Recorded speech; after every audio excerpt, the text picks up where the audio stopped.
Well, hello, everybody, and welcome back to your favorite show on the internet, Raw Law Unfiltered, with your favorite host in the world, the DUI guy. Wait, where is the DUI guy? Am I the DUI guy? Oh, he's in court. All right. Hi, everybody.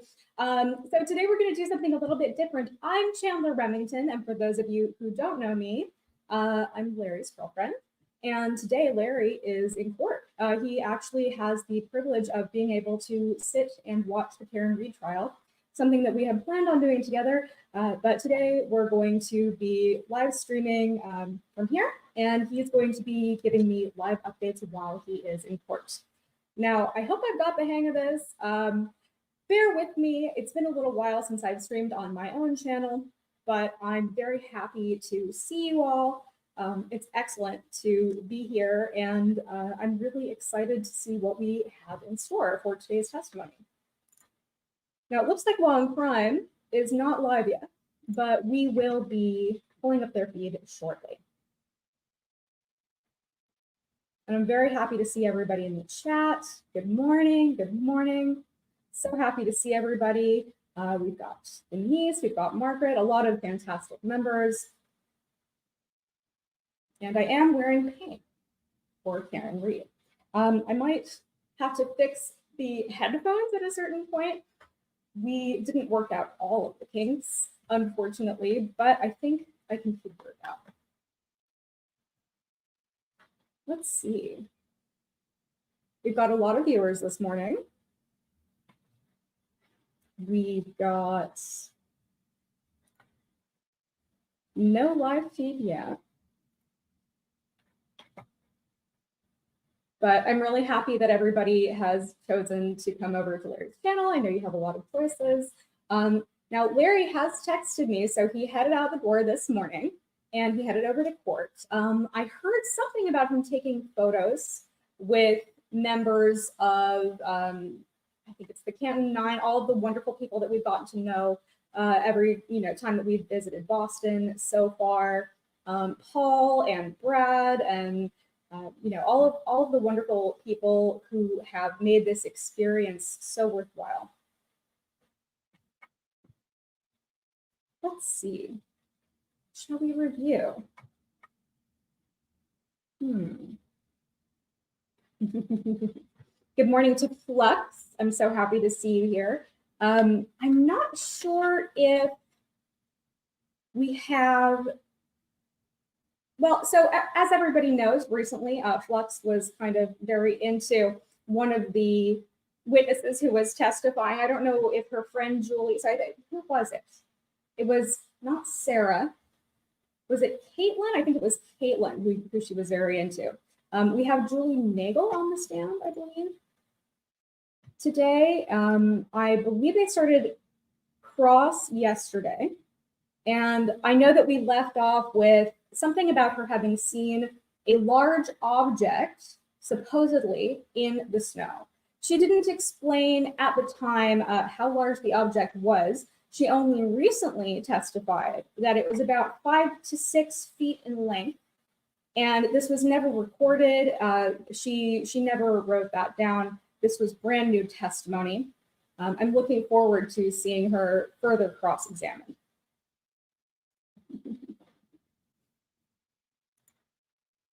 She was hot. Don't judge me. I'll give you that. She was a little hot.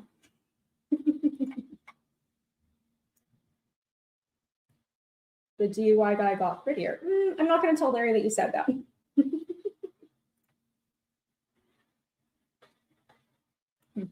The large black blob was the bushes in the yard, in my opinion. Possibly. I find it very odd that out of all 12 people in the house, none of them saw anything on the lawn. None of them heard anything. Not a man getting hit and run over. Now, according to the defense theory of this case, Karen Read hit John O'Keefe with her car. I just don't see how nobody witnessed that. There were no witnesses whatsoever. There were a ton of people in the house.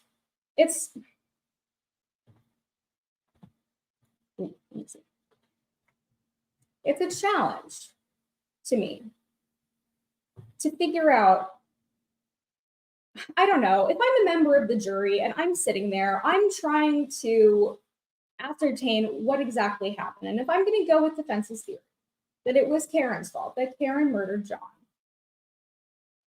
you know, I want testimony about the events that supposedly occurred. But everything that we have heard so far has been backtracking about the Alberts and the McCabe's. It's been about the party. It's been about people's phones. Did they upgrade their phones or were they destroying evidence? We have an FBI investigation going on. This is a very, very messy case. And mind you, it's still the state's case. These are state's witnesses. And I don't know about everybody else out there, but I'm not convinced. I have seen no evidence thus far that Karen Read had done anything except drive home a little bit intoxicated.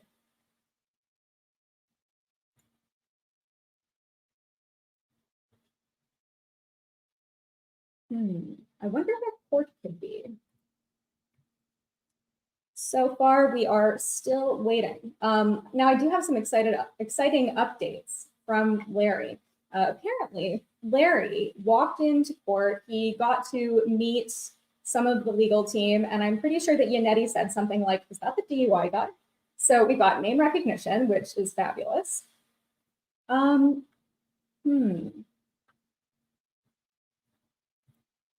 So whereas Larry is in court. Larry is watching the trial. He is there right now. Now, for those of you who are not aware, so this is something that we learned when we got here. Both of us had planned to attend. We had both planned to, observe, and we were really excited. And then when we got here, we learned, unfortunately, that they moved the courtroom. It's a much smaller courtroom, making it very difficult for media to get in besides those approved media members. We tried applying and unfortunately got rejected twice. So the only way to really get a seat would be, if you somehow got lucky. And Larry got lucky today. So I'm really, really looking forward to hearing some of his updates. I'll be sharing some of those with you all, and I really appreciate everybody for coming and watching.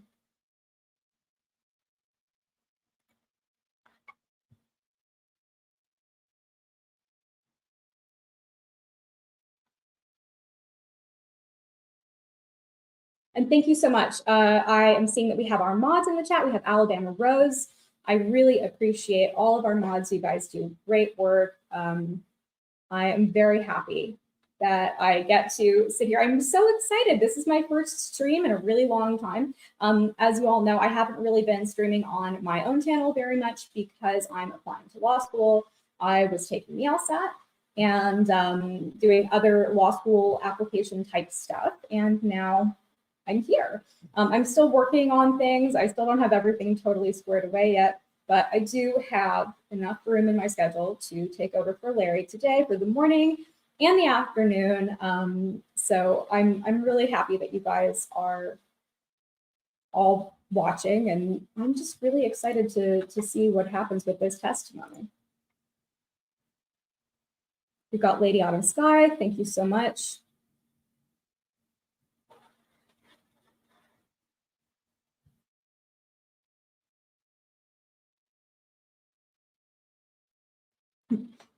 Larry looks different today. Yeah, I believe that yesterday Larry said something like at the end of his stream, if you didn't catch it, that he would be streaming the following day, except that he would be shorter with longer hair, about 5 years younger. And I'm so excited that we're getting to do this. This is the first time that we're really doing this whole, I'm streaming, he's in court kind of thing. We might do it again if it works out, if you guys like this format. Yes, we had his hair done.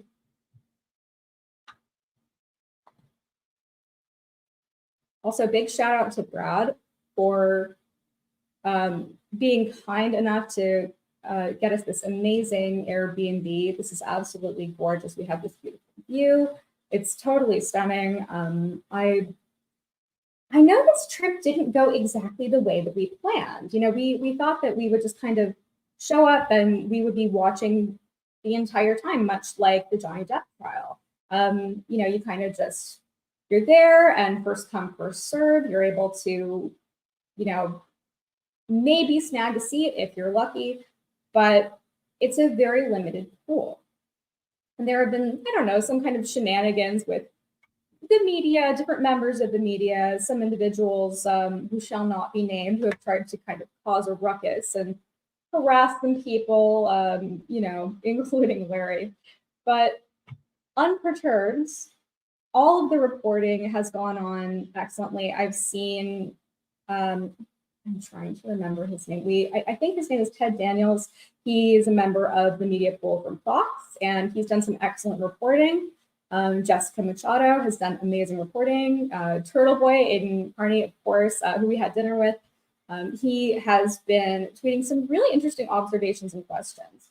And for those of you who don't know Turtle Boy, I don't know how you wouldn't at this point, but you should definitely go over to his channel and also follow him on Twitter, because he has been live tweeting some of the photos that I don't believe the jury is allowed to see, but that the prosecution has been sort of, you know, or sorry, that the defense has been bringing up on cross-examination.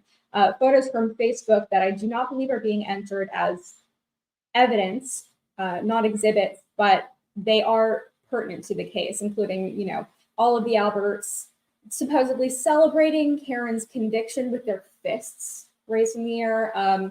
Some photos that make it very clear that I believe it was Caitlin Albert, you know, was good friends with some female witnesses who she claimed to not have known very well. These people have a lot to hide. And if I'm a member of the jury, I'm sitting there and I'm asking myself, why am I not hearing about Karen Read? How can you hit somebody with your car and have no damage to that vehicle other than a broken taillight? How is it possible that a man lying in the snow for many hours only had a dusting of snow on him when there had been a snowstorm? Who's Googling how long to die in the cold and why? There are two, the sense that I get, you know, I don't really believe in conspiracy theories, but oh, you know what? I think we have court coming up. Hold on a second. Now bear with me. I am about to share the court feed with you all. There we go.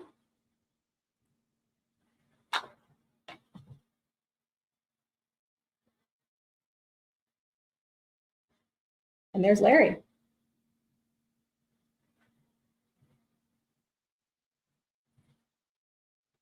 Oops, making it smaller. It's time.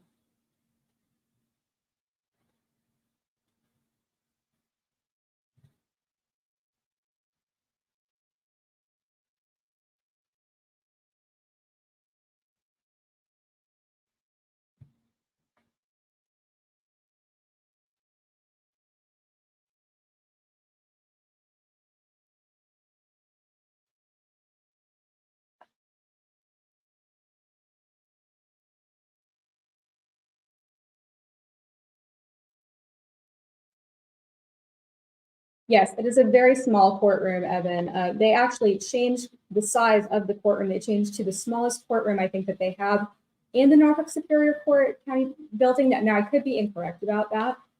That was intentional, and it keeps the members of the public out without barring the public from participating in the trial. They're sneaky.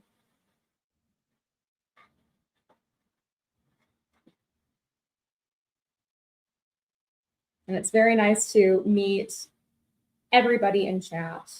Very nice to see you all. Thank you all for being here. Karen looks lovely today.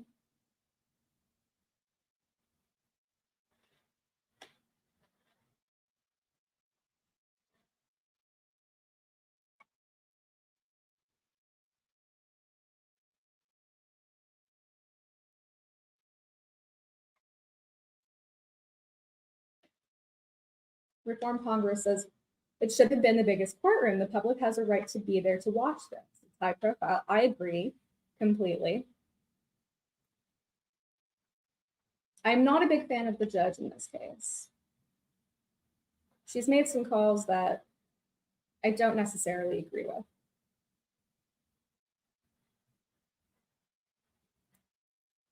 Larry does have a very good seat. I am really excited to see him so close to the front. Although you kind of can easily see everything from anywhere in that court, it's so tiny.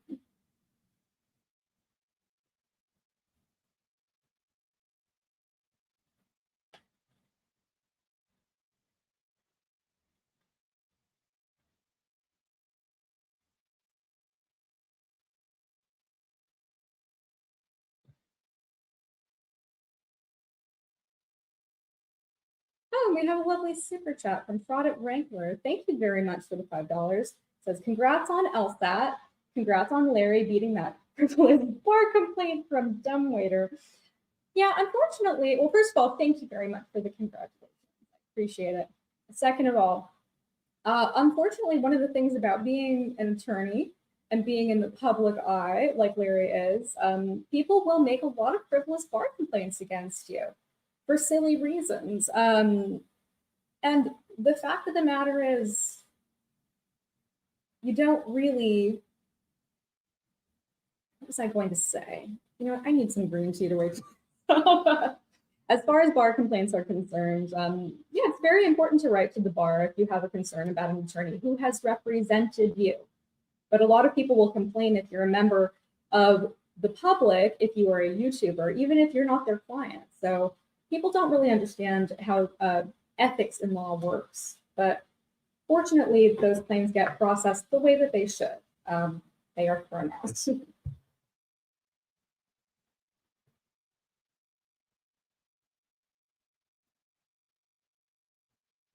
The members of the gallery are looking very serious today.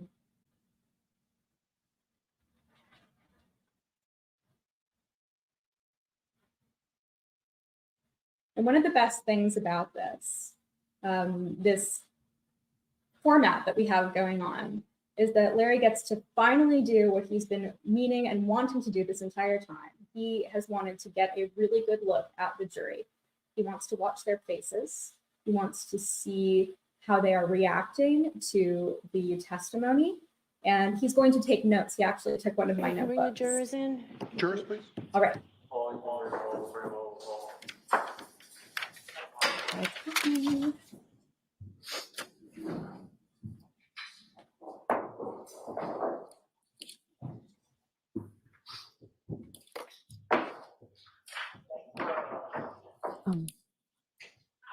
That number again that you cited, Ms. McLaughlin? 3.3.4A.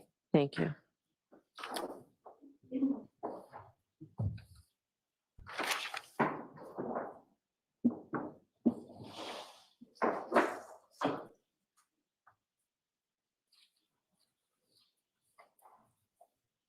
Melbodies, no, you have not missed anything. We are just about to start. And Larry is right there. Oh my God. It looks good.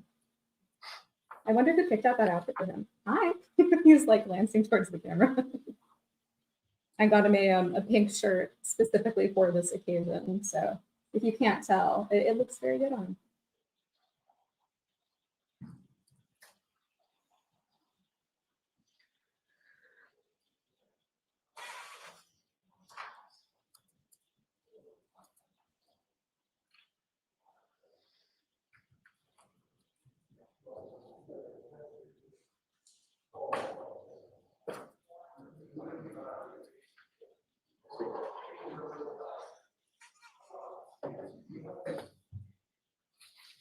Hi, Sydney. Hi, Caroline. Thanks for watching. You are unmuted.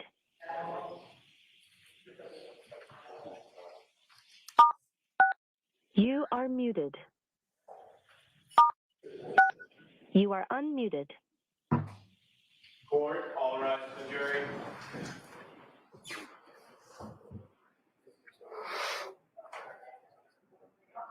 Everybody's looking really sharp today.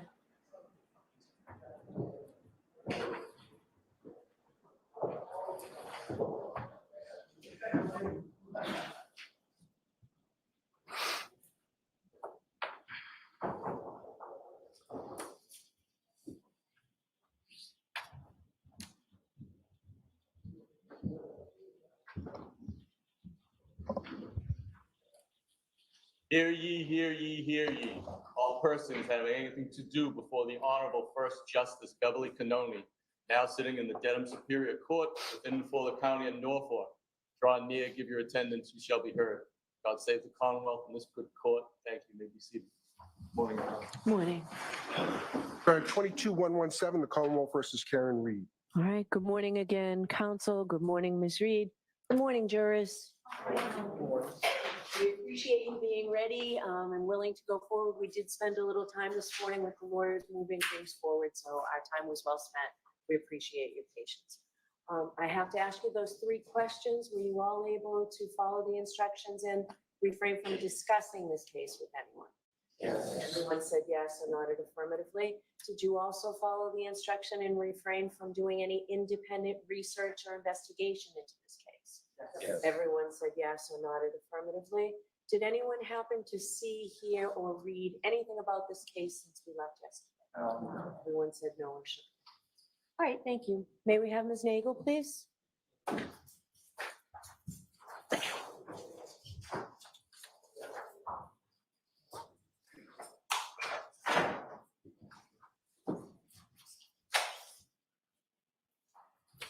Let's make sure you watch your step. All right, we have Julie Nagel coming back.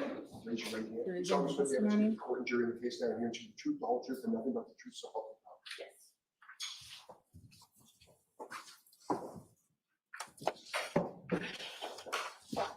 God. Okay, thank you. Mr. Lally. Yes, Your Honor.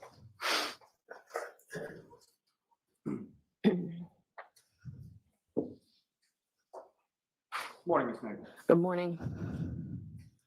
Just a few questions for you.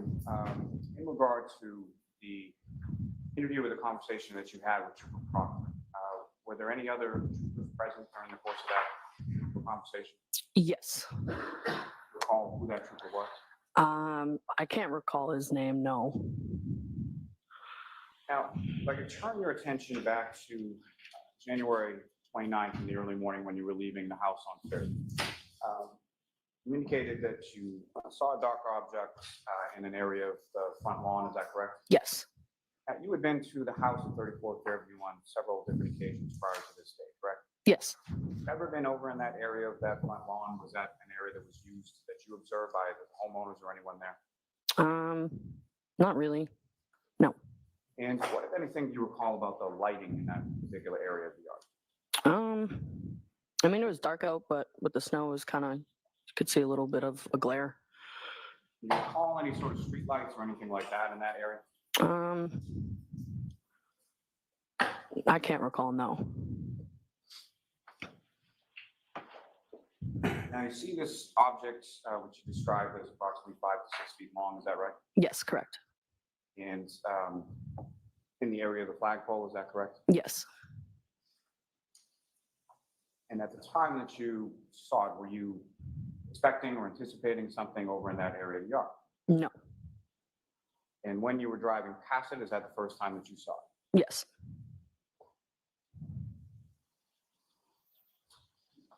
Now, if you had realized or had recognized that dark object, 5 to 6 feet long, in that area near the flagpole, had you realized that was a body, what would you have done? I'll allow it. I would have, called 911 if I thought it was an actual body, and told everybody else in the car as well. And your testimony again was that you put sort of 2 and 2 together the following day, correct? Yes.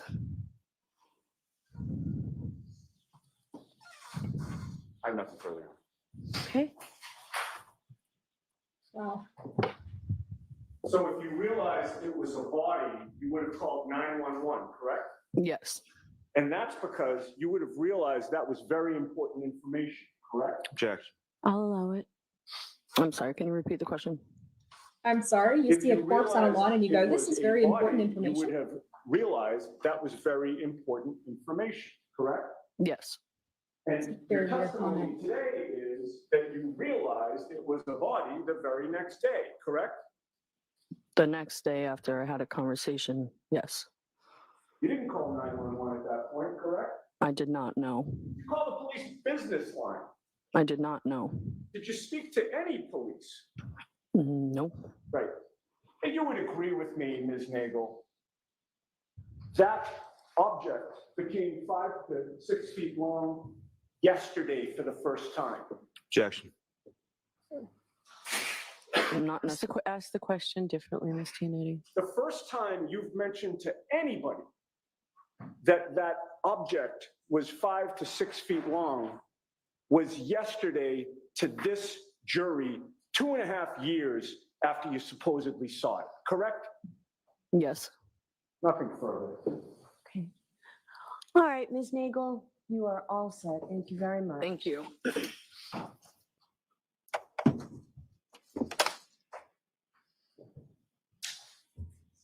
Next witness, please, Mr. Lally. Yes, Your Honor. The call Ms. Terry Kuhn to the stand. While she's coming in, can I see counsel just about this witness for a second, please? Mr. Terry Coon. I'm not familiar.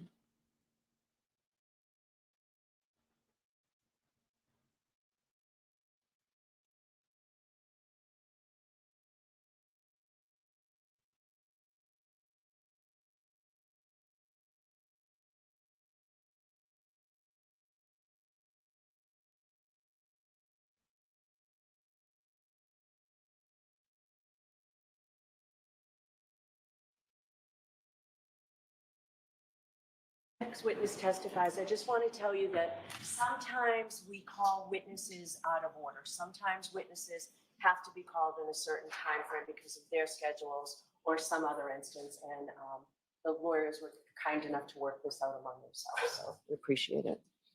All right.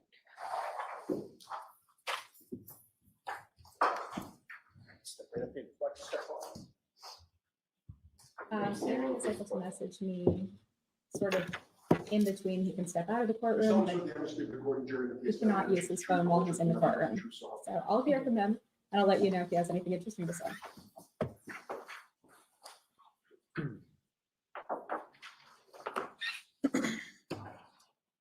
All right, Mr. Lally, whenever you're ready. Thank you.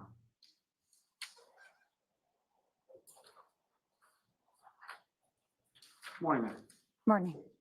Could you please state your name and spell your last name? It's Terry Kuhn. It's Terikun. And Ms. Kuhn, what do you do for work? I work for UC Davis at the Veterinary Genetics Lab in the Forensics Unit. And what is your job title there? My job title is Forensic Scientist, DNA Technical Lead.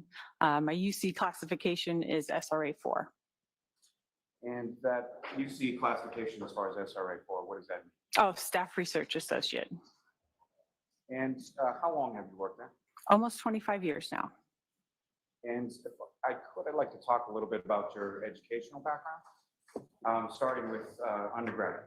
Where did you go and what, if any, degree did you receive? So I went to Sacramento State or California State University, Sacramento. I received a minor in chemistry and a biological science degree in molecular biology. And following receiving those degrees, where did you go education? I went to UC Davis and I received a master's of science degree in forensic science DNA. And was that prior to you joining the lab there, or what, if any, relationship to that? I actually started my job at the lab after my undergraduate degree in 1999, and I started my postgraduate degree, I believe, in 2009 and finished in 2011. So I was actually already working at the lab at that time. Now, with regard to the forensic program at UC Davis, what, if any, role did you have in sort of the creation of that lab? I was actually one of the people who helped establish our forensics program in our lab, and I currently help with all the training, and any future forensic scientists that we employ, I do their training as well. Now, have you been invited to speak at any sort of conferences or things of that nature in regard to your work in forensic science? Yes, I've spoken at the California Association of Criminalists, the American Academy of Forensic Sciences, the Northwestern Forensic Sciences, and Rural Livestock in the Western states. Have you been published in this particular area? Yes, I've published 7 times, most of them in Forensic Science International Genetics. And when it comes to those publications, are you familiar with a process called peer review? Yes. And can you explain to the jury sort of what that process entails and how that implicates things that are public? So anytime we go to publish, we put out an article to whatever publication we would like to, and it goes through a peer review process, which that article is sent out to peers in our industry, and they review our work to see that it is solid. And if they approve it, then the article does get published.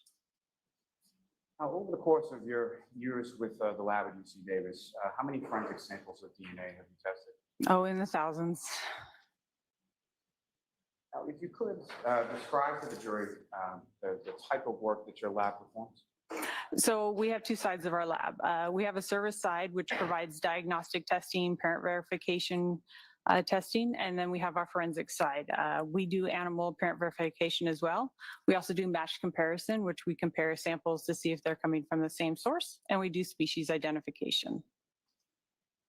Now, what kind of cases do you typically see like in the lab? We can do anything from homicides to helping people see if remains are their lost pet to provide closure for them. And what are the sort of different types of agencies that you've done work for over the years of your work with the lab? We've worked for police agencies, humane agencies, animal control agencies, and even private individuals, anybody who believes they can use our services. And the lab that you work for at UC Davis, is that lab accredited? Yes, it is. It's accredited. Oh, sorry. Answer my next question. As far as the lab accreditation, can you explain to the jury sort of what that process is and what's entailed in accreditation? So our lab is accredited by a group called ANAB, and that's the American National Standards Institute National Accreditation. They accredit labs to ensure that the policies and the procedures that we're following, they set a standard for those, and they come and check our standards. Are we meeting those standards? And it's also the same standards that most crime labs are associated with. Now, in reference to that, labs that do DNA testing specifically and only in regard to humans, the accreditation that your lab has versus the accreditation that those types of labs have, what kind of difference is there? There's no difference. The accreditation is the same. Now, if you could explain to the jury, what exactly is DNA? So DNA is the blueprint of your life. It's what makes your eye color what it is. It's makes your hair color, how tall you're going to be, and you get one half of that from your mom and one half from your dad. And where is DNA found? So DNA is found in most cells. It's in the nucleus of the cell. You get one copy of DNA per cell.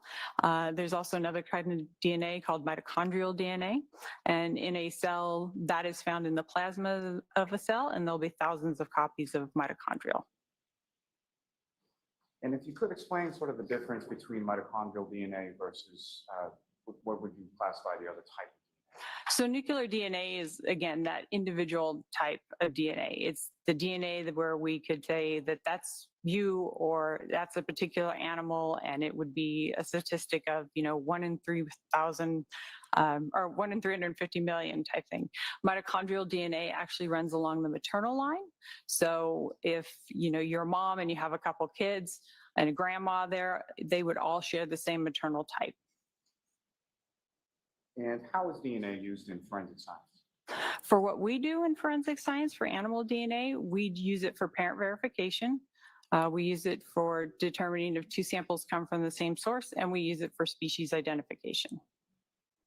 And is DNA testing just generally accepted in the scientific community? Yes, it is.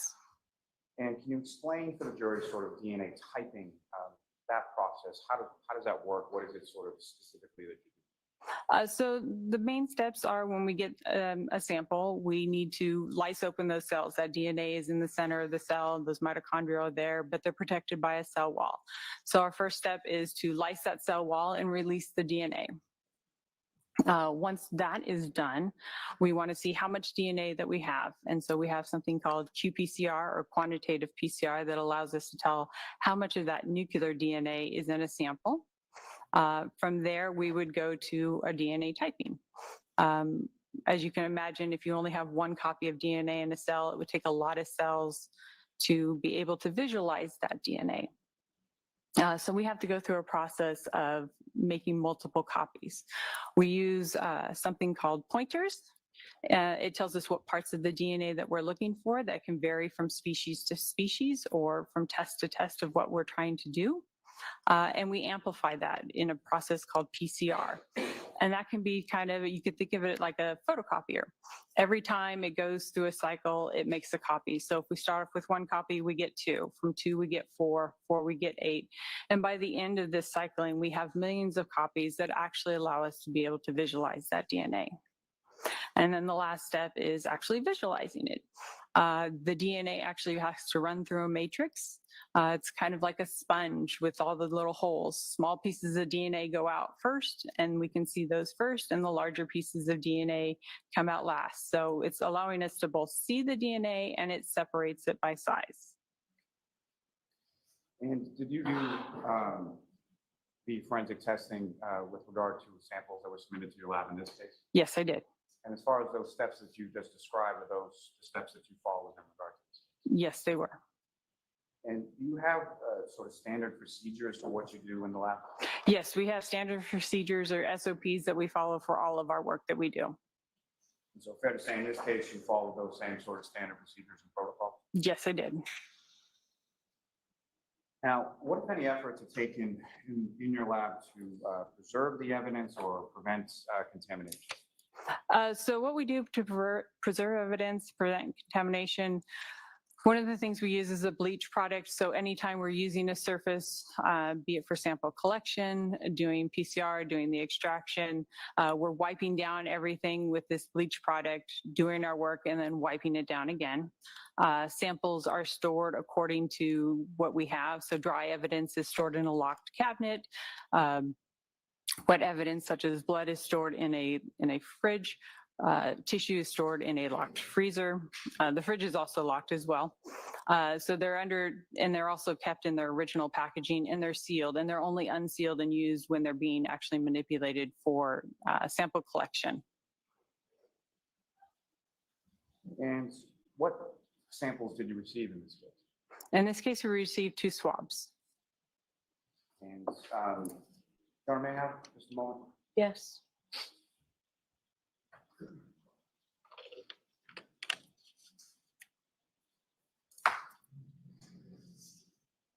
Oh. You're close. Sir, may I approach the witness? Yes.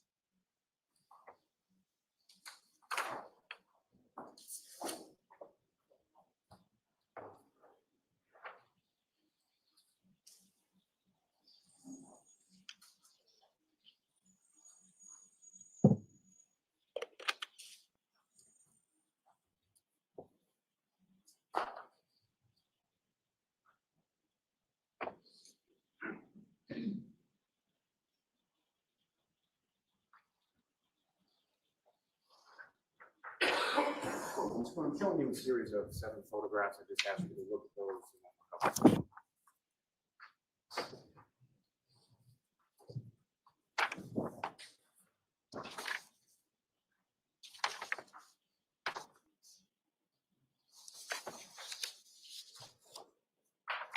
For everyone asking why this witness is relevant, it goes to the theory that the marks on John's arm were caused by dog bites. Do you recognize what's depicted in those 7 photographs? Yes, this is the evidence that we received.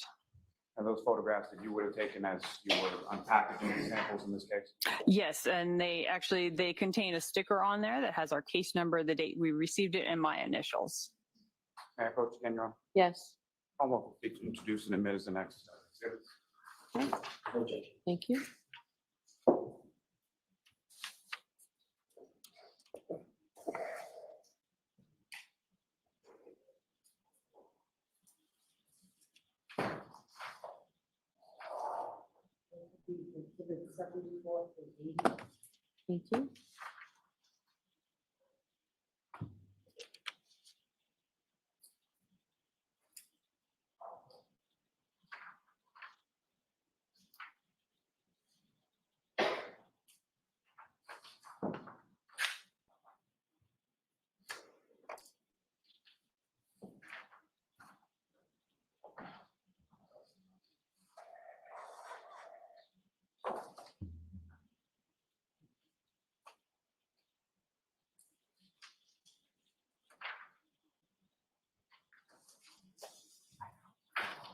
I said, thank you.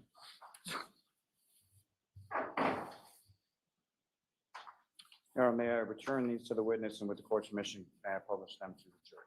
Yes.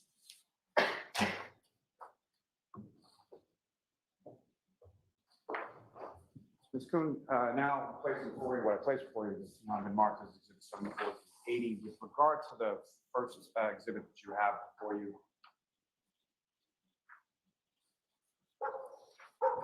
what's up on the screen, is that what you have before you as exhibit 74? Yes, it is.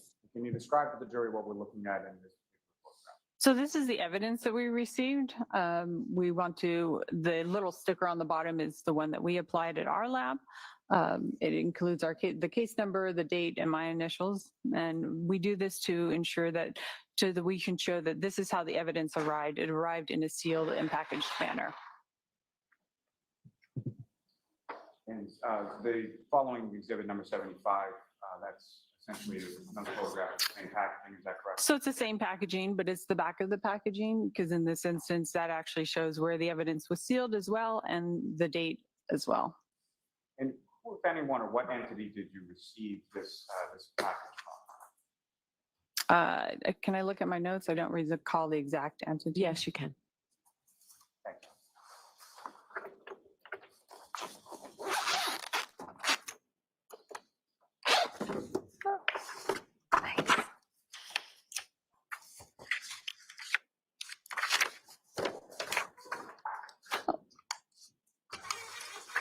So the client in this case was the Norfolk County District Attorney's Office, Adam Lilly.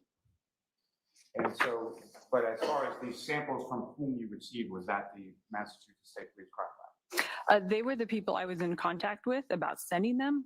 We consider the client is the one who submitted the sample on our submission form. But the person who physically sent the sample from one lab to the other was the MSPCL, is that correct? Let me look at their form here. There was, sorry, there was a form that came with it as well. Let me find it. So yes, the Commonwealth of Massachusetts Department of State Police Forensic Services Division Crime Lab was the one who submitted the samples to our lab. And are you familiar with, or did you have any conversations with a forensic scientist at the State Police Lab in Massachusetts named Maureen Hartman? Yes, I did. Is that someone that you have worked with on prior cases in the past? Yes, I have. Now, if I could direct your attention to the next exhibit for you, number 7. And again, what's up on the screen is that what you have for you? Yes. And if you could just describe to the jury what we're looking at. So that brown packaging you saw before, this was actually what was inside of that brown packaging. And the next exhibit. And this is that same item that was inside, but the back side of the packaging.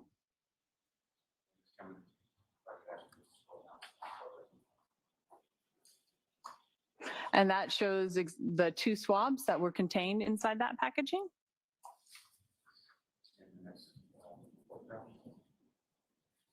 And that was the first swab that we selected for testing.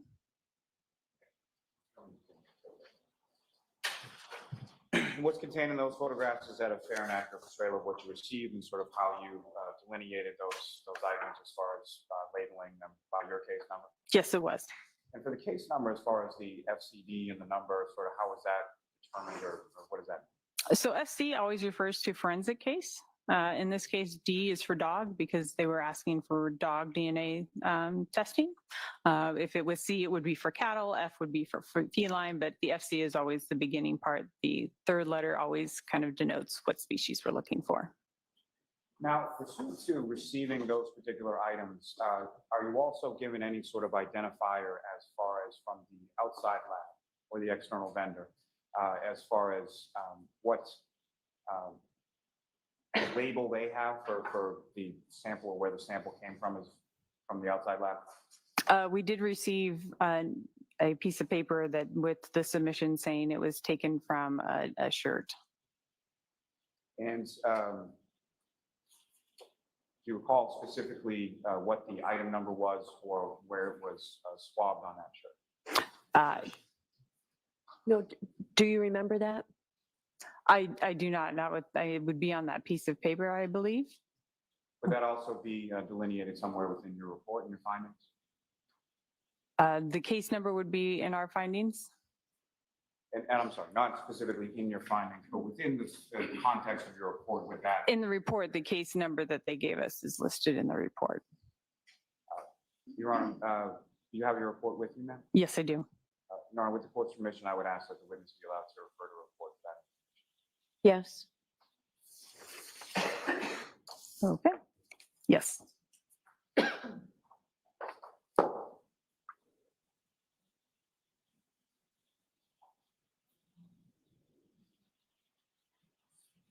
And I'm sorry, what is that? Did you want the case number there? The case number and the item number. So the case number was listed as MSCLP number 22-02184, item 7-18.16. Now, Ms. Kuhn, with reference to these samples, did the samples arrive as you expected as far as their packaging and things of that nature? Yes, everything was arrived sealed, and as you saw, that was documented in our with our photos, and it's also documented in my notes. MC Country Girl, you did hear Test all of correctly. the samples that were submitted now? Yes, we did. And what is it that you were asked to test? We were asked to determine species via canine qPCR. qPCR is that quantitative PCR that tells us how much DNA is in a sample, and it is specific for canine, because the next goal they asked is if we could develop a DNA profile to possibly use for a comparison with a reference sample to be submitted later. If we weren't able to see anything with canine DNA there, we were asked to do our species tests called Meat ID. Now, first, with reference to the sort of nuclear DNA testing. Good question. What were the results of that initial test? For the canine qPCR testing, we did not see any canine DNA.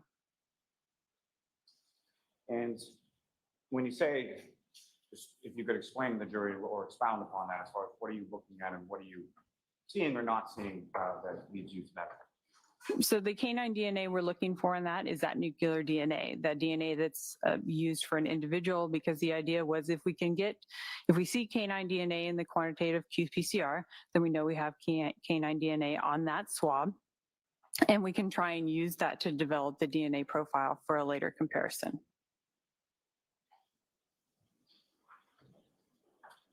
Now, per the questions that you were asked or what you were asked to test, upon not finding any canine DNA from the PCR testing, the qPCR testing, what, if any, steps did you take next? What further testing? The next test we performed was our Meat ID test. It's a general species test, a test for 12 species altogether. They would include dog, cat, bison, cattle, horse, sheep, goat, mouse, rat, pig, and rabbit. I'm pretty sure I got them all, but I can't guarantee. Now, and I'm sorry to jump around here a little bit, but when going back to sort of the qPCR testing, can you explain to the jury sort of what is it, what type of instruments are you using and what exactly goes into that process? So we're taking the sample and we're using primers that concentrate, that point to a small piece of DNA for canine, and it's supposed to amplify it. And every time it's amplifying, it's actually releasing a color, fluorescent color that it's measuring. So if there's canine DNA, this fluorescent color keeps popping up, and it gives it a measurement in which it will tell us how much of the canine DNA we have. But in this case, the test did not see any fluorescence for canine DNA. So Because it it was was a a negative shirt. result. Not the And wound then itself. as far as when you say canine DNA, is that dogs specifically, or what, if anything, else would be included within canine? In this qPCR test, other canines will work, or canids will work, like wolves, coyotes, and we are now doing some further testing on foxes, but we have not concluded those tests. Now, as far as the meat ID test that you're talking about, that sort of second, can you explain again to the jury sort of what is involved in that? And what are you doing with regard to that? So the meat ID test actually targets the mitochondrial DNA, which Good makes it a little question, bit better. Like I said, there's 1,000 welcome. mitochondrial in a cell versus that one nuclear DNA. So it's a lot more there. It's also a circular piece of DNA, so it's a little bit more hardy. It sticks around. And we have regions of the mitochondria that are specific to each of those species that I listed. And if we have, let me see this here. We have pointers that actually will give us two different peaks. If we get two peaks that are both for pig, we have a pig result. If we get them two peaks for dog, we have a dog result, or the same can go for any of the species that we have. If we only get one peak, then we don't quantify that as being a positive result for that species. And so you would need more than one peak in order to make that sort of opinion or qualification as far as species goes? Right, we always have to have the two peaks for the species that we're getting results for. And so with regard to the meat ID testing that you did with these swabs, these two swabs, what if any results did you receive, or what if anything did you observe upon completion of the testing? So for both the swabs, we did see pig. And we also actually I did a little bit of a test where we only concentrated on the dog portion of the meat ID. You can think of it as when we have all 12 species there, there's a lot of competition going on. By just concentrating on the dog meat ID, it eliminates all the competition. It gives us a better chance of getting a result if there is canine DNA there. And that result was negative. So the only result we got for both those swabs was for the pig. And so again, just to be clear, as far as the canine was concerned, there was not even one peak from what you. There was absolutely no canine DNA. Now, as far as the pig is concerned, what, if anything, could that be from? I don't know where that could come from. That would be speculation on my part. It's a sensitive test, I can tell you. So yeah, it would depend on where that shirt had been and what the person had been doing with it. My question, I guess, is as far as the source, could that be from beyond just an animal? Could it be from some other source, such as food or something like that? Yes, it could be from food. We have tested the meat ID test. In fact, that's what it was developed for, was for testing food products. And so we've seen it come from cooked pork, cooked bacon, in terms of pig. I do remember those were tested specifically.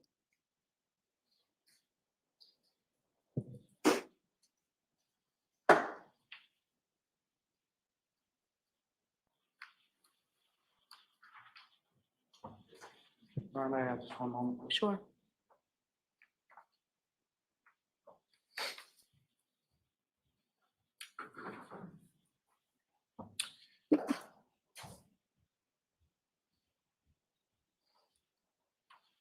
So, Ms. Kuhn, just lastly, just to be crystal clear, from your testing in regard to both qPCR and the meat ID testing, there was absolutely no canine DNA that you observed on the two samples that were submitted to you from the State Police Lab, Massachusetts. That's correct. We observed no canine DNA.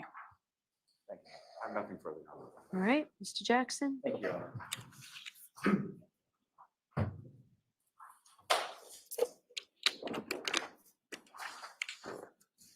Good morning, Ms. Kuhn. Hi. Just to finish that thought, and to start off, there was no canine DNA detected in your testing, correct? Correct. So when you say there was no canine DNA, that's a little bit of an overstatement, correct? There was no canine DNA in the swabs that we tested. Exactly. Okay, perfect. So the Massachusetts State Police did not send you any actual items of clothing or cuttings or source material, did they? No, they did not. As a matter of fact, the only thing to be tested were the swabs that you received, those two swabs that we saw very nicely photographed. Yes. You'd agree that your analysis of those swabs is only as good as the starting material with which you have to work, correct? That would be correct. I only have the swabs to test. That's the only thing I can talk about. So the integrity of any DNA testing has to start foundationally with the proper recovery techniques for what's being tested? What goes on the swab? I have no idea how the agency collected the swabs. So you're left, I guess the next question would be, you're left to assume that proper techniques were used to swab the source material. Yes. And for forensic scientists, that assumption may not always be valid. Well, in cases cases can vary for us. Sometimes we get the actual source material. Sometimes we do get the swabs. It's dependent upon the agency sending it in. It depends on their policies and procedures, which I cannot dictate. Right. So that because if the swab is not collected properly, or the source material is not swabbed properly, then you're left with sort of a garbage in, garbage out analysis, right? But I wasn't there to see the swabs being collected, so I have no idea. I couldn't comment on that. So that answers my next question. You were not present when the swabs were taken, correct? No, You couldn't oversee the collection of those swabs. no, You didn't take the swabs yourself, no, and you never did receive any of the source material from which those swabs were taken. no, only the 2 swabs. You do understand very clearly from your testimony and UC Davis, University of California Davis lab, and the impressive work that y'all do, you do understand proper protocols for evidence collection, correct? Right, when we do collection at our lab. For one thing, you keep proper logs, correct? Correct. As a matter of fact, in your report, there's a log, a couple of pages of logs that literally detail down to the minute when somebody touched those swabs, correct? Correct. That's because it's important to maintain those types of logs to avoid contamination on the one hand, right? I don't know if keeping the logs maintained prevents contamination. That's a fair correction. The logs would give you an idea of who touched something when, and if there was some contamination, Nope. you might be able to work backwards to figure out how that contamination occurred. Correct. That's why the logs are in place, correct? It's to be able to see step by step where everything was going. It maintains a very, very specific chain of custody. Correct. So everybody that touches those swabs or that item, it's going into an evidence locker or coming out of an evidence locker or being tested.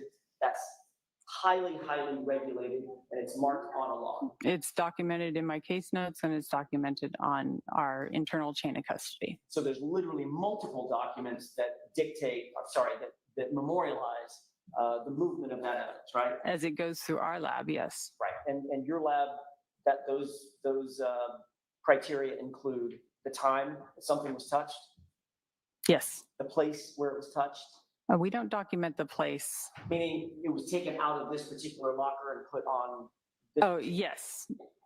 the person that manipulated those items or that item? Yes. Okay.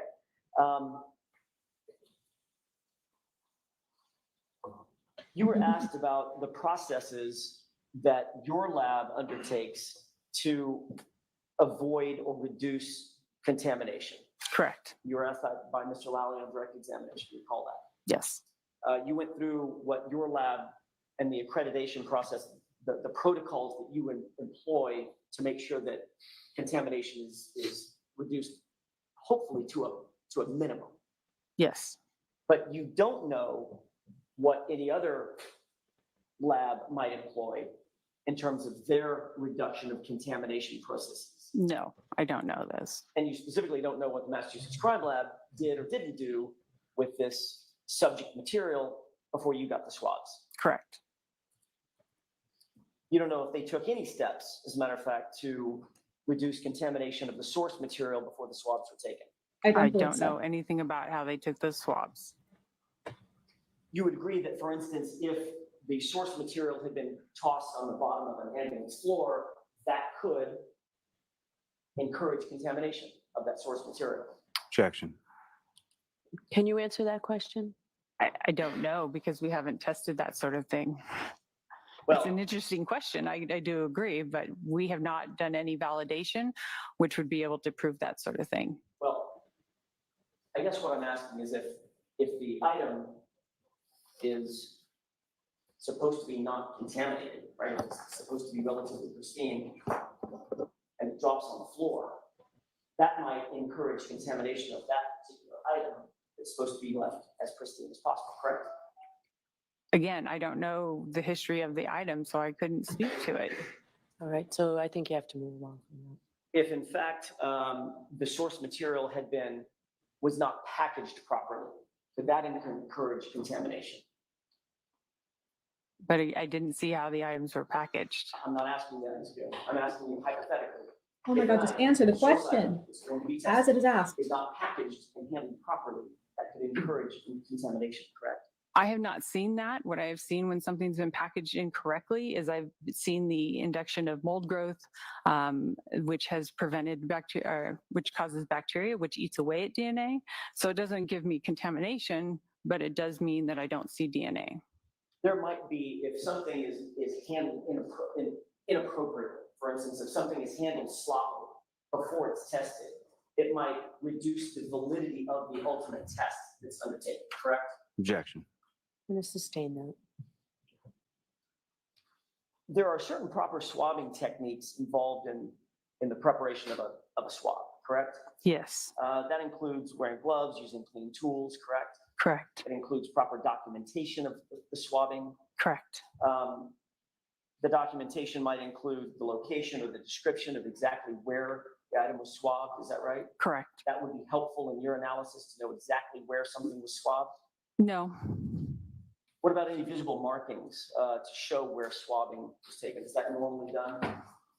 again, it varies from lab to lab what we get. I unfortunately can't dictate what every other lab does. They all have their own policies and procedures, and we work with labs across the United States and the world. If you were swabbing something in your lab, which is an accredited lab, would you encourage marking exactly where something was swabbed so it could later be documented? When I swab things in my lab, I actually circle on the item. There's a note with the case number, my initials, the date, and also a ruler present in the photo. So if we have to go back in your circumstance that you just described, if we have to go back and try to replicate exactly where that swab was taken, you can do that. Yes, And you think that's obviously an important protocol. that's the protocol in our lab. So the swabs that are used are sterile swabs, obviously. Yes, In fact, isn't it true that crime labs discourage, for purposes of DNA swabbing, discourage the use of swabs with wooden sticks because they can encourage contamination as opposed to plastic sticks? I have not heard that. The swab is supposed to be moistened, right? I do suggest that people moisten with water in order to make a better transfer, And that needs to be distilled water, sterile water. correct? sterile water. And you swab over an area of interest, and then generally you would photograph the area that's being swabbed, correct? I do. You would want to air dry that swab Yes. completely before you package it. Is that right? When I do my collection, I don't need to air dry my swabs because their next step is actually the extraction process. So I'm not doing collection and then pausing. I'm doing collection and starting my extraction. As a matter of fact, when you're collecting biomaterial, tissue samples, for instance, blood, other biomaterials, you would not want to package those in plastic because that would encourage some sort of mold growth. Mold and bacteria, yes, So it's discouraged to put the blood, for instance, in plastic containers. correct. You certainly wouldn't put blood material that you're working with in non-sterile containers, would you? Objection. Sustained. Would you put biological material in non-sterile containers? Objection. I'll allow that. We don't have, everything that we use is sterile. All of our tubes that we would use, or once we do a collection, we put it in a tube for the extraction process. Those tubes are autoclaved and they don't have contamination. They are sterile. You would use a solo cup. I'm sorry, what? Objection, Your Honor. Oh, The objections. yes, he asked it. You would maintain a strict chain of custody over that item to ensure the integrity and the admissibility of that DNA evidence. I did, yes. And I think we've covered this. You may have answered this already, that your personal protocol is that you actually photograph where everything is being swabbed from, correct? Correct. That was good. If there was DNA present on a source item, and it wasn't sampled properly or swabbed properly in the right spot, then that DNA would likely not be detected, correct? I don't know why, I don't know the circumstances or why you would swab things, in a specific spot. I know in my lab how we do things. But she What I'm can't speak asking to what is, happens in another if you have lab. a source material and there's DNA over here and it's swabbed over here, you wouldn't expect this swab to detect that DNA. That's correct. Objection, Your Honor. Move to I'll strike. let it stand. I'll let him have it. What information were you provided about these two particular samples? I wasn't really provided any information.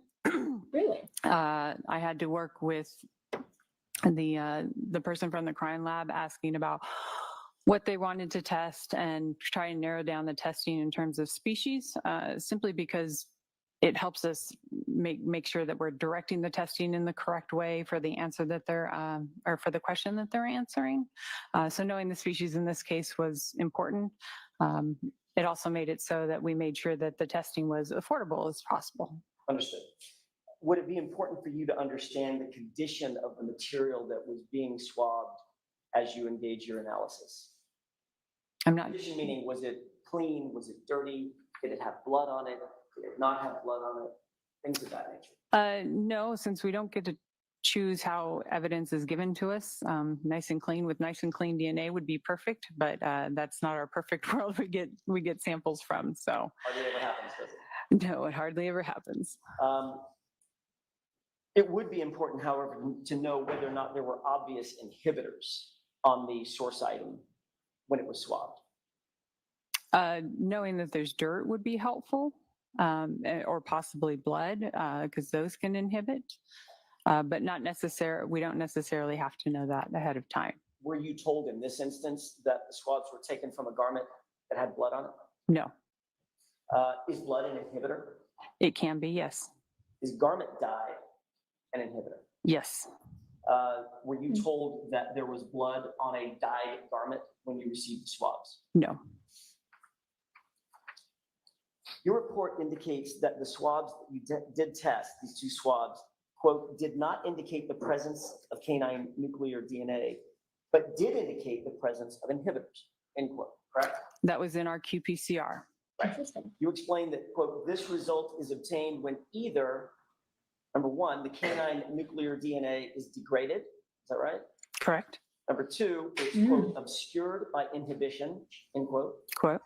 Or number three, there is no canine nuclear DNA present, correct? Correct. So in your report, you indicated that there are three reasons that you list for the possibility of not finding or not detecting the canine nuclear DNA in that sample. So it might have degraded. Interesting. I Two of did not those know three this. reasons allow for the idea that the DNA is actually present, but it's either obscured by inhibitors or it's so degraded that it can't be detected. The nuclear DNA. Right, but it still could exist. It could, yes. It's just not, you can't see it if it's obscured, and you can't see it if it's just degraded. Correct. This is some excellent press. I'm very impressed. Explain how an inhibitor works in your testing. Excuse me, an inhibitor just actually stops the PCR process from happening. And so therefore you would see no results. So did you find inhibitors in this sample? In the nuclear DNA testing, yes. And was that the qualitative polymerase chain reaction test, qPCR test? Yes. Found inhibitors. Okay. And in This fact, is an new. inhibitor is pretty much any chemical that's literally going to inhibit the enzyme from helping make the copies. Correct. Whoa. Certain dyes inhibit, Yes. and certainly blood inhibits. Heme from blood, yes.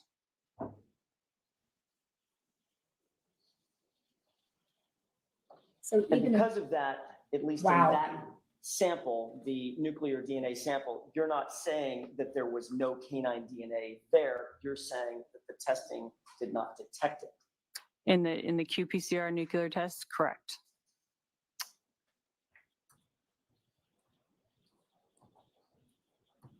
And you've heard, obviously, there's a famous quote in science The absence of evidence is not evidence of absence, right? Correct. Can you describe to the jurors what that phrase means? Objection. Sustain. Means just because you don't find something means it's not there. Objection. Sustain. You were able to detect the presence of pig DNA. Correct. I'd love to And I see think that. you said on direct examination that. Oh could my come God, from a number pig of DNA? sources, including food sources, right? Correct. I might have missed this. This Could is come too from dog good. treats. Pardon me? Yes. Could come from dog treats. Matter of fact, there are dog treats that are pig ears, literally. right? Objection. I'll allow it. Oh, wait, Correct. there it is. Just I believe so. on the end of your screen. There he is. Or it could be that the shirt that was the source material was contaminated, not properly preserved. Can't say where that DNA came from. You're not aware of any feral pig populations in Massachusetts, are you? I'm not. Dog saliva would obviously be a good and a rich source of DNA, correct? You agree? It depends on the context. We have cases where, I mean, I can refer to 2 cases that we did recently where there was small bites and we were able to get nuclear DNA from those sources. Because there's probably saliva. Yes, Right, so saliva contains active, living, growing cells that slough off in the salivating process, right? correct. That's why oftentimes for 23andMe or other companies, they want you to swab the inside of your cheek Right. with DNA, right? Yes. So that's a relatively rich source of DNA, you would agree. It depends on the amount of contact in the attack. However, dog claws, the claws would not be a good source of DNA, would they? No, And the reason for that is because the claws are like human fingernails, they're made of keratin. correct.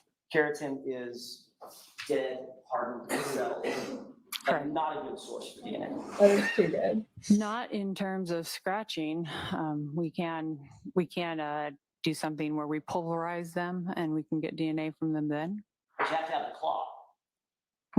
Generally, yes, we have to have the claw material. I spoke over it a little bit, but I want to make sure we're clear about that. You're talking about you can possibly get DNA in a mitochondrial test if you have the claw and pulverize the claw.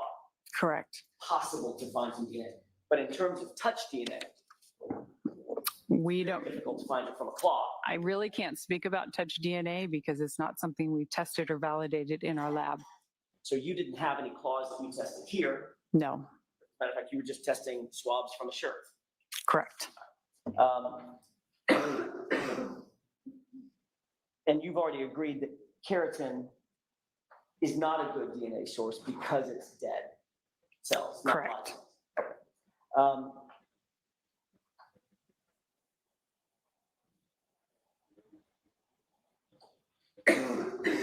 Would you agree that one of the reasons that it's difficult to detect canine DNA, it was difficult to detect canine DNA in this case is because it was potentially degraded? Objection. Ask the question differently. Sure. In your report, you indicated that there were 2 obvious possibilities of not detecting the DNA. One was obscuring because of inhibitors, and one was degradation. The DNA would be too degraded. Again, that was for the nuclear canine DNA. Understand that? So to be clear, in your conclusion, you're not testifying today that there was no dog DNA on that source shirt that was swabbed. You're saying that the 2 swabs that you got did not detect the DNA, correct? In our meat ID test, we also have a test for an inhibitor. It's also called an IPC. It's the same internal positive control. And that's what did not work in the nuclear testing. It did work, and it worked very well in the test on the meat ID. So there wasn't any inhibition that we were seeing on the meat ID test. But that's the ID test that you found. Right, but it also was testing for dog at the same time. But when you tested for dog for nuclear DNA, that test was either inhibited or so degraded that you couldn't tell. For the nuclear test, yes. Thanks. That's all I have. Okay, Mr. Lau. Wow, that was remarkable. That was a very, very good cross. I'm stunned. Ms. Kuhn, on that last point, it was, when pertains to the nuclear DNA testing was either inhibited, degraded, or it wasn't there. Everybody say hi to Larry. Correct. Hi, Larry. Now, as far as samples in your line of work, are you typically going like outside of the lab or going out to like a scene or anything like and collecting samples in that regard? No, everything is sent to us. So when you're collecting from a sample, it's done in the lab setting, is that correct? And if we get the item, we're collecting it. But we have times in this case where the samples are sampled at the other crime lab, and then we just get those samples. So it happens both ways. Now, if you recall, what if any conversation did you have with No, the you're not department the or only anybody one. from the Massachusetts State Lab in regard to the swabbing or the collection process? Objection. I'm going to allow it. I gave her our basic swabbing practice. Even though they are a crime lab, I would assume that they would know what they were doing, which would be to swab with a sterile swab using sterile water, allowing the swab to dry completely, and then packaging in paper and storing at room temperature before sending it to us. And when you received it in those, so 7 photographs before you, was the packaging that you received, was that appropriate? Was that what you expected? Yes, it was what I expected. Whatever Lally says, it cannot erase that You X and described, cross. on direct, as far as the mitochondrial DNA testing and the meat ID as being hardier DNA, is that correct? So yes, the mitochondrial DNA is a hardier DNA. There's a lot more Me of it too, when we're Kyle. testing for nuclear DNA. Like I explained before, there's only one copy of DNA in a cell, which is for the mitochondrial in one cell. There's thousands. So you can have a lot more there. It makes for a better test, at least in terms of species. It's just a more sensitive test. And there were no inhibitors or anything like that in the mitochondrial, the meat ID testing that you did? No, the IPC worked very well. Thank you. May I approach this to retrieve these? Yes. Did you have anything further, Mr. Jackson? Very briefly. Okay. You indicated that you gave Ms. Maureen Hartnett certain protocols to follow in terms of her swabbing and recovery. Is that right? Yes. Are you aware that Ms. Hartnett had also failed certain of her proficiencies? Objection, Your Honor. Whoa, what? I am going to strike that, and the objection sustained. Doesn't matter, the jury heard it. Thank you. Nothing further. All right, you are all set. Thank you very much. That was something. Could I see So, counsel just briefly, please? I didn't hear exactly who, but somebody else who handled the DNA or who was involved in the swabbing or some element of data collection failed one of her exams, which means she might not have collected that evidence properly or processed it properly. Wow. Oh my God. That.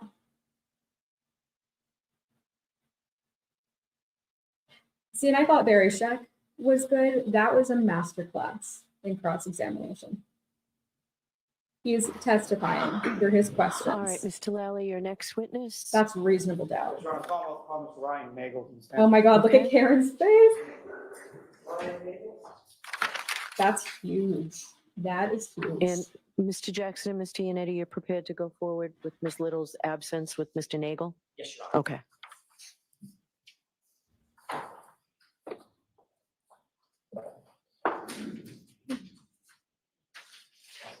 So we just heard that there might have been degraded canine DNA that was not detectable because of inhibitors, and that inhibitors were present, and that this witness can't strike the possibility of there being inhibitors.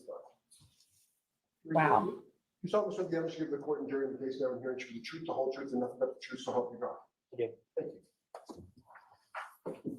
I believe this is the brother of Sarah Nagel. I'm not certain. We will find out. Whenever you're ready, Mr. Lally. Thank you, Your Honor. Good morning, sir. Morning. Could you please state your name and spell your last name for the jury? Ryan Nagel, Nagel. And Mr. Nagel, where do you live? I live in Canton. How long have you lived in 30 years. Canton? Sorry, Julie who, Nagel's if anyone, brother. do you live in Canton? I live with my girlfriend now and her son. And prior to that, who, if anyone, did you live with? My parents, my brother and sister. And you have two siblings, a brother and a sister? Correct. And are you the oldest? Yes. And your sister's name is what? Julie? Now,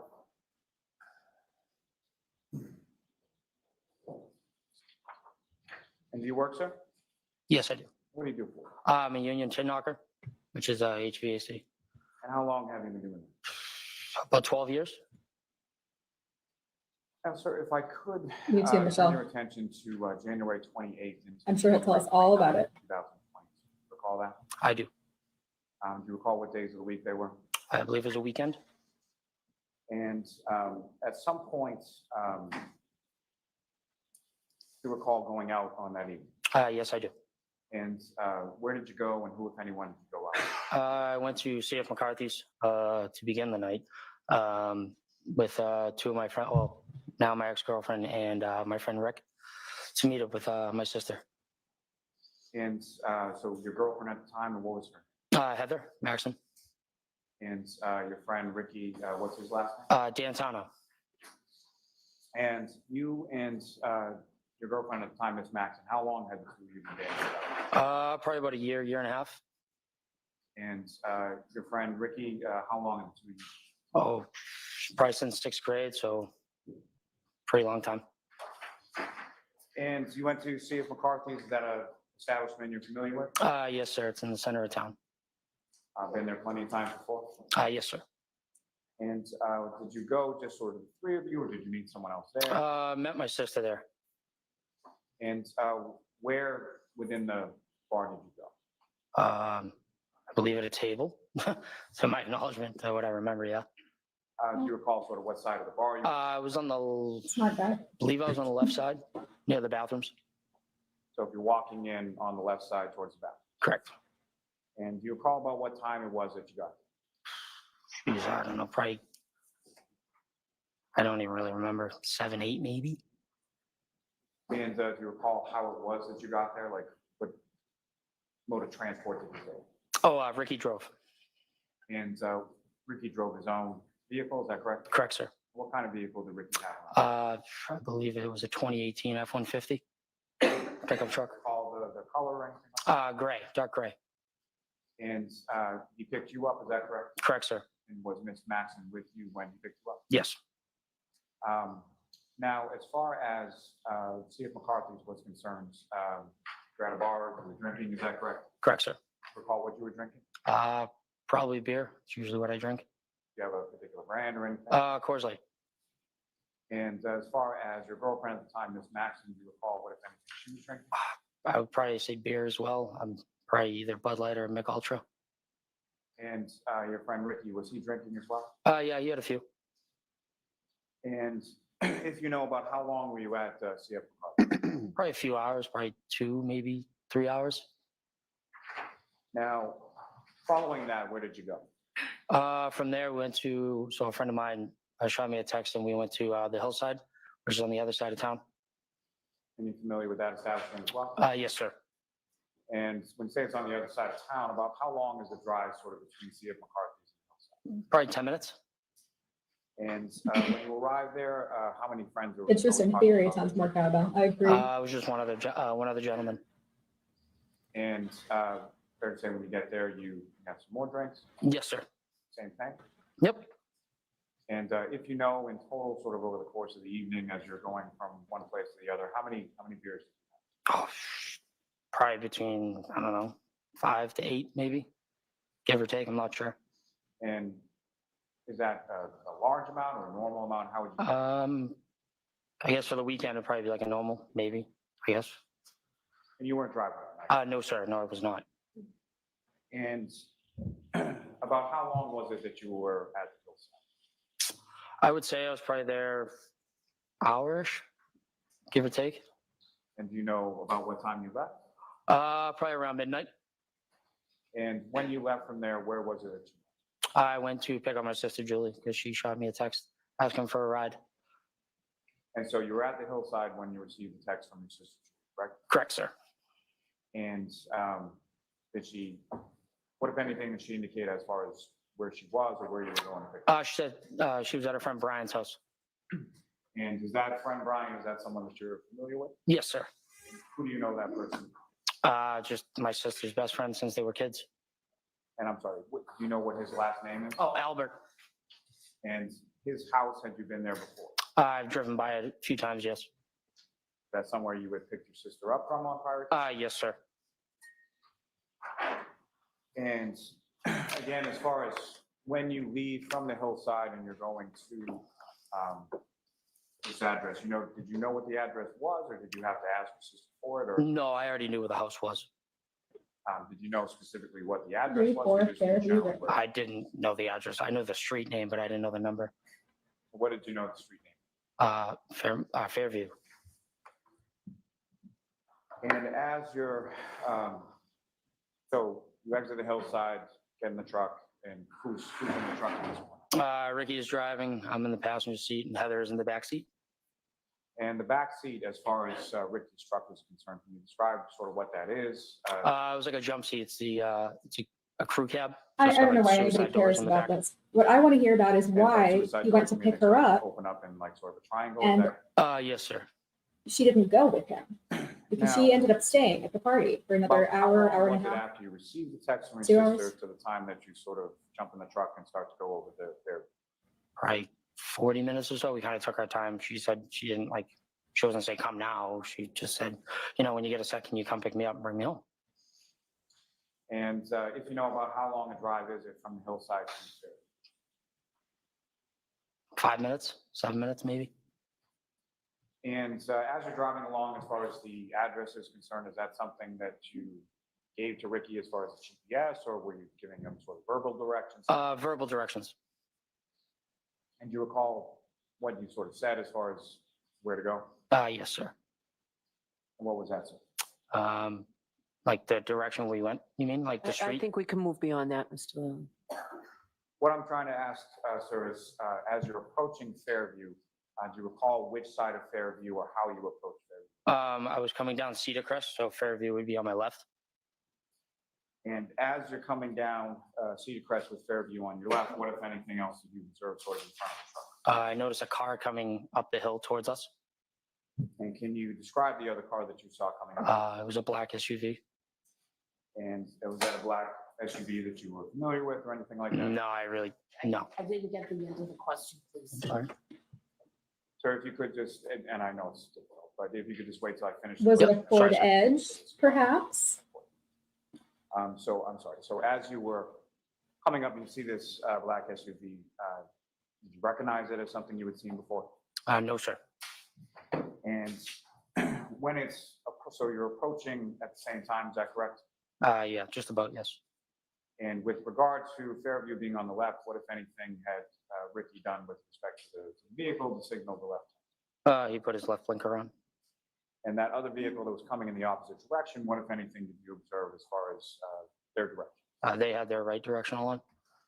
And so as a result of that, what, if anything, did Ricky? He flashed his headlights to let the person go because they were going to beat us, obviously, to the. Whoever in turn, chat so. suggested that you take a shot And, every time when that they Lally says, what if come in, anything? So they went first. Don't do it. You'll Yes, get sir. alcohol poisoning. Ricky's truck then proceeds behind that black SUV onto Fairview. Yes, sir. And as you're coming up to the house, to Brian Albert Jr.'s house, where did that black SUV go? Probably about kind of right in front of the house, I would say. It came up to the same house that you were going to? Is that Correct, sir. Yes. And as far as the vehicles being the black SUV and Ricky's truck, are they facing in the same direction? Yes, sir. And which side of the truck that you're in is facing towards the house, Brian's house? Say that again. Sorry. Very poorly put question. So with regard to the truck that you're in, Yes. is it the driver's side, the passenger side, or something else that's facing the house? Oh, passenger side. So my side. So your side and the passenger side facing the house. Yes, sir. And where did Ricky stop the truck in relation to the house? Right in front of the driveway. And when you stop in front of the driveway, about how far away from you is the black SUV that you saw? Or a car or a car length in front of me, a car length and a half in front of me. And as you're sitting behind that, what, if anything, was in between the truck, Ricky's truck, and the black SUV in front? There was nothing, sir. And at any point in time that you were there in front of the house, did you observe anybody get out of that truck? I mean, get out of the SUV? No, sir, I did not. And when you arrived there, what, if any, communication do you have with Julie inside the house in reference to your presence? I texted her when we were coming down Cedar Crest saying, hey, I'm almost here, get ready to come out. And about how long was it between the time that Ricky parks in front of the driveway and the time that your sister comes out? Probably about 2 minutes. Did you recall seeing her exit from the house? Yes, I do. And how did she sort of exit and how did she come up to the truck? Like, you mean like what door or? What door and how did she? I would say the side door next to the garage. And how was it that did she come across the lawn, down the driveway? How did she come up?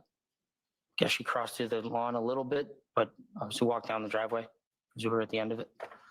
And at this time, when you're in front of the house on Fairview, what was the weather doing at that point? It just started to snow, sir.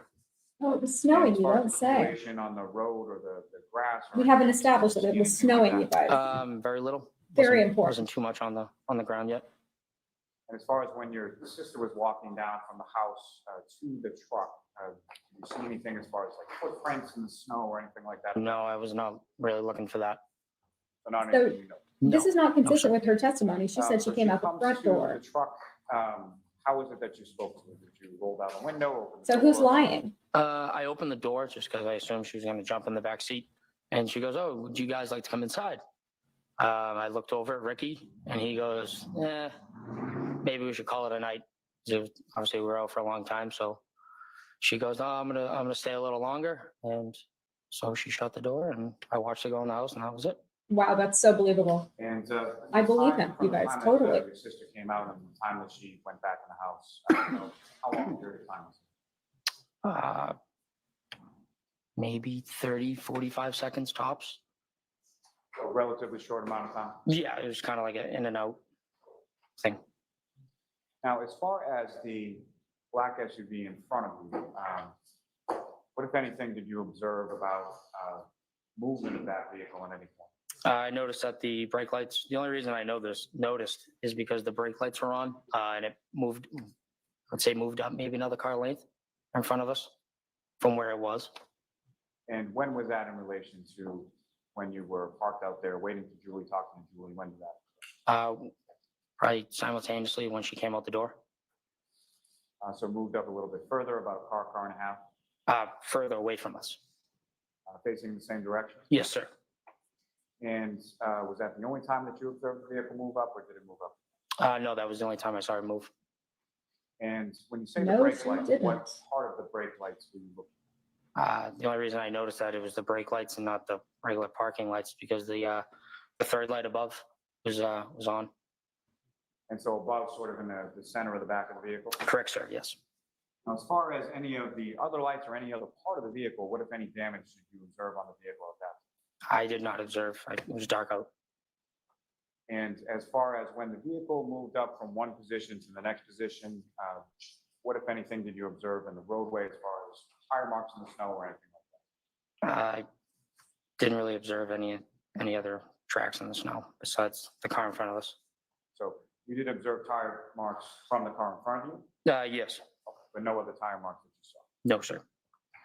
And as far as around the vehicle, at any point in time, did you observe anybody exit the vehicle or be outside of the vehicle or anything? No, sir. No, I did not. And did you see anybody go from the vehicle to the house? No, sir. And did you see any footprints in the snow or anything like that around the vehicle? No, mainly because obviously it was late at night and I wasn't really looking for any of that. You have 8 beers. You drive to your sister, to pick up your sister. Are you not super annoyed that she's just like, oh, I'm going to stay a little later? Like we drove, we went out of our way. We could have been drinking more and having more Now, fun. as far as your sister, when she comes out to the truck outside. If the how would jury's you taking describe, notes. Did she seem overly intoxicated to you? That's an Yeah, it inconsistency. seemed like she had a few. Yeah. Was she slurring the words or stumbling as she was walking? No, sir.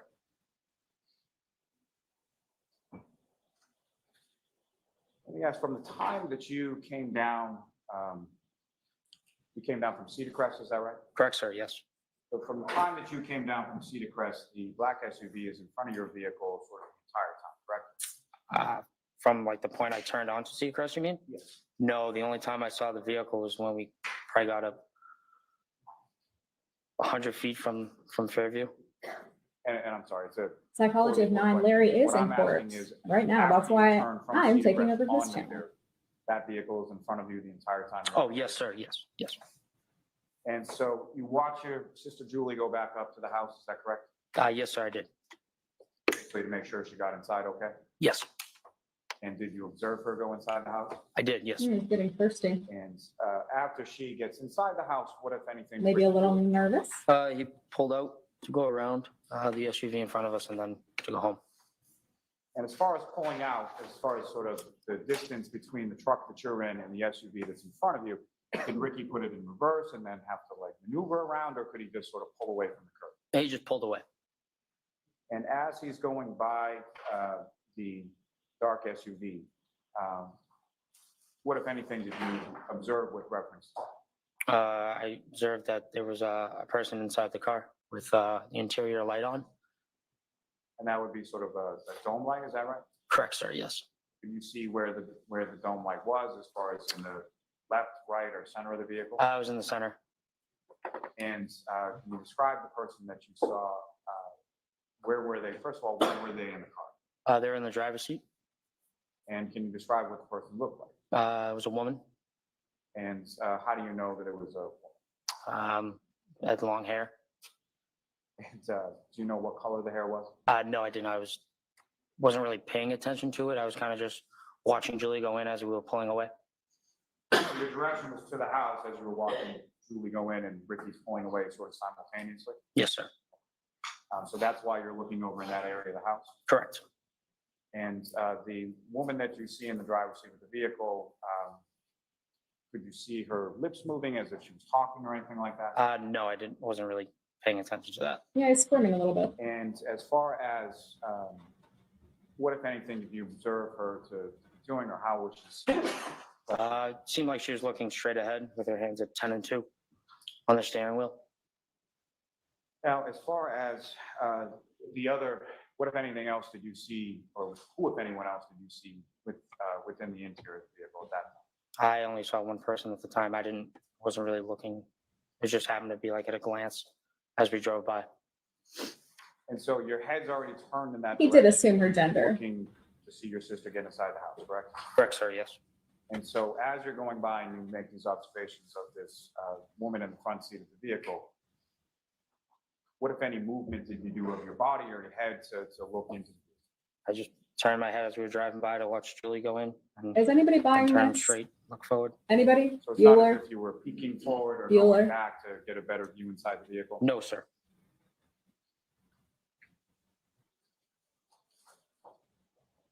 Now, during the time that you were outside of the house, did you hear any noises or see, or hear anything coming from that vehicle in front of you? No, sir, I did not.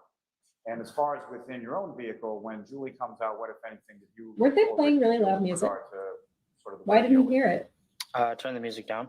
We had music playing. You have music playing as you pull up, turn it down when Julie comes out to talk. Correct, sir. Yes. And at the time that you're pulling away from the curb, had you or anybody sort of, turn the radio back up? Not that I remember, sir. No. Wow, his posture.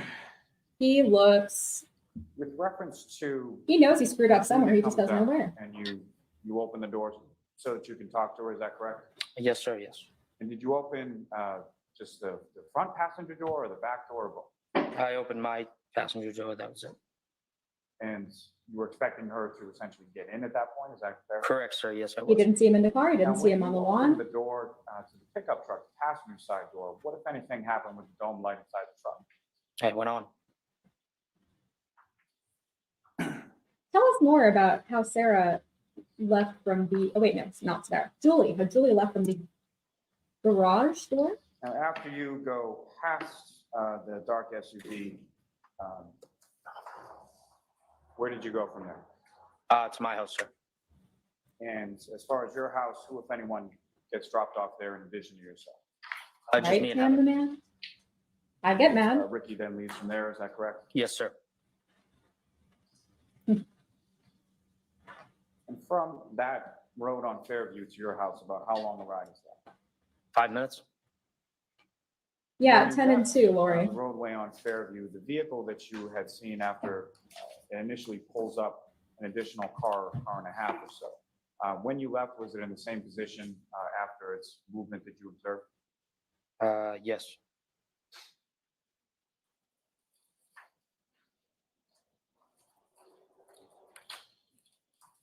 Your Honor, with the court's permission, I would just ask to publish a couple of photos for use with this witness. I cannot Okay. wait for Cross. I'm so Ms. excited Gilman, for if I Cross. could have exhibit number 71.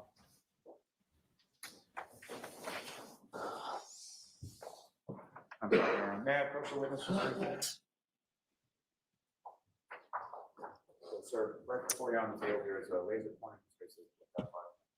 Okay. Thank you. So, Mr. Nagel, up on the screen, do you recognize what is depicted in that photograph? Yes, I do, sir. What do you recognize it to be? Say that again?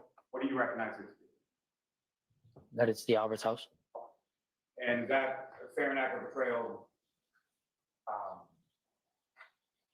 of what the house looked like at night that you were there on the early morning of the 29th? Looks like there was more snow than what I came to.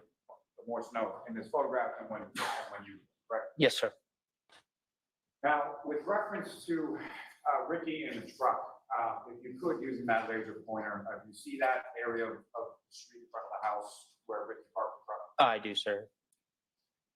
Right about there. Okay. And Ms. Gilman, if I could have the next exhibit number 72. Now, the area that you were describing when you first pull up to the house and the dark SUV is in front of you, you see that area within this photograph? Yes, I do, sir. If you could, using the laser pointer, direct the jury's attention to where this photograph is.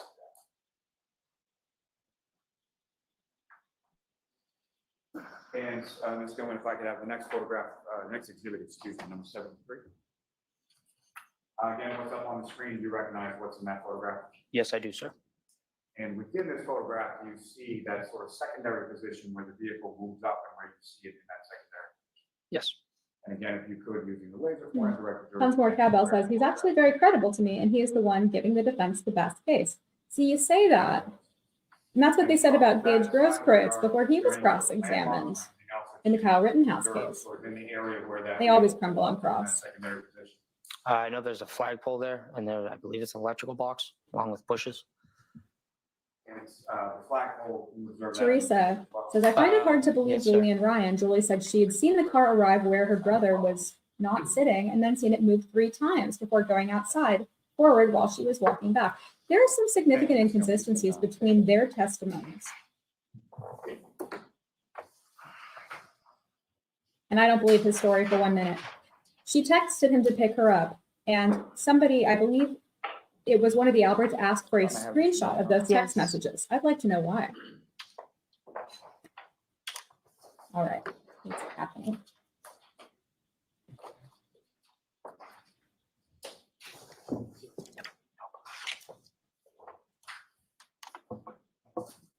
No further questions for this witness. Okay, cross-examination? Let's do it. Y'all ready for this? Oh, Larry is loving this, I am sure. He is so lucky he gets to watch.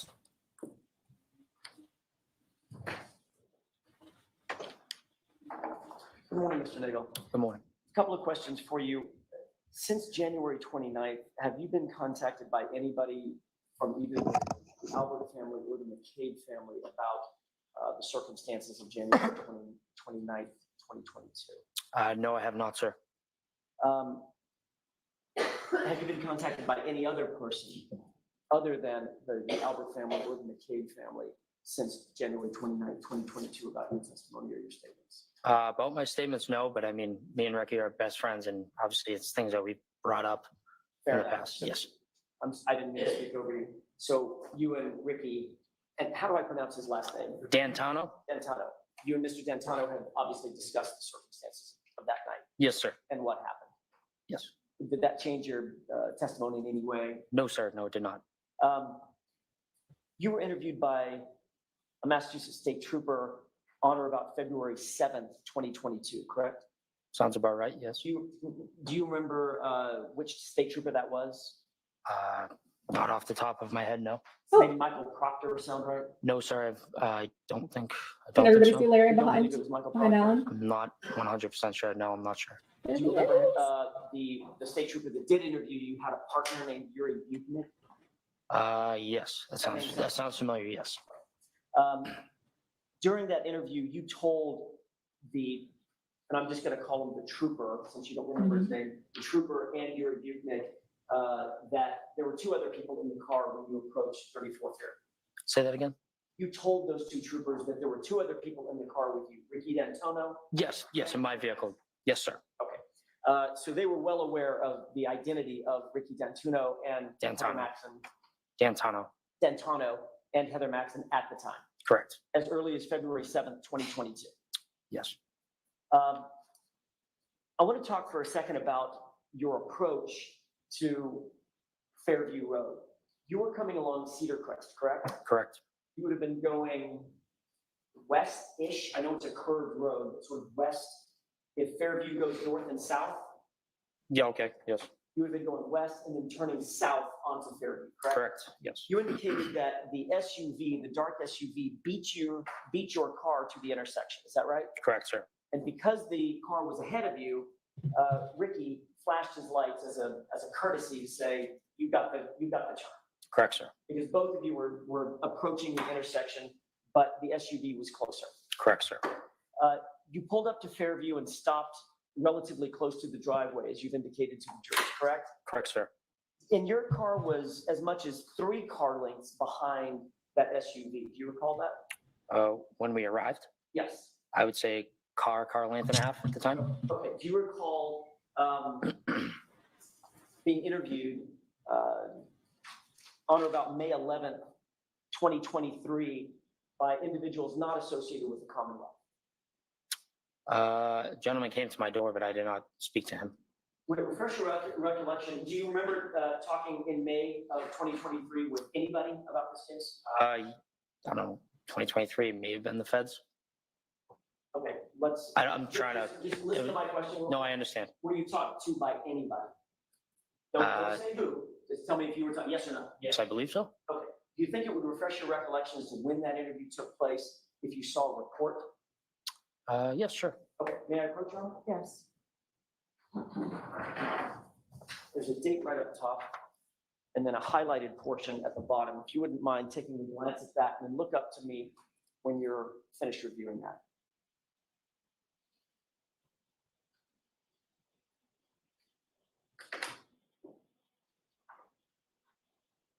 Okay.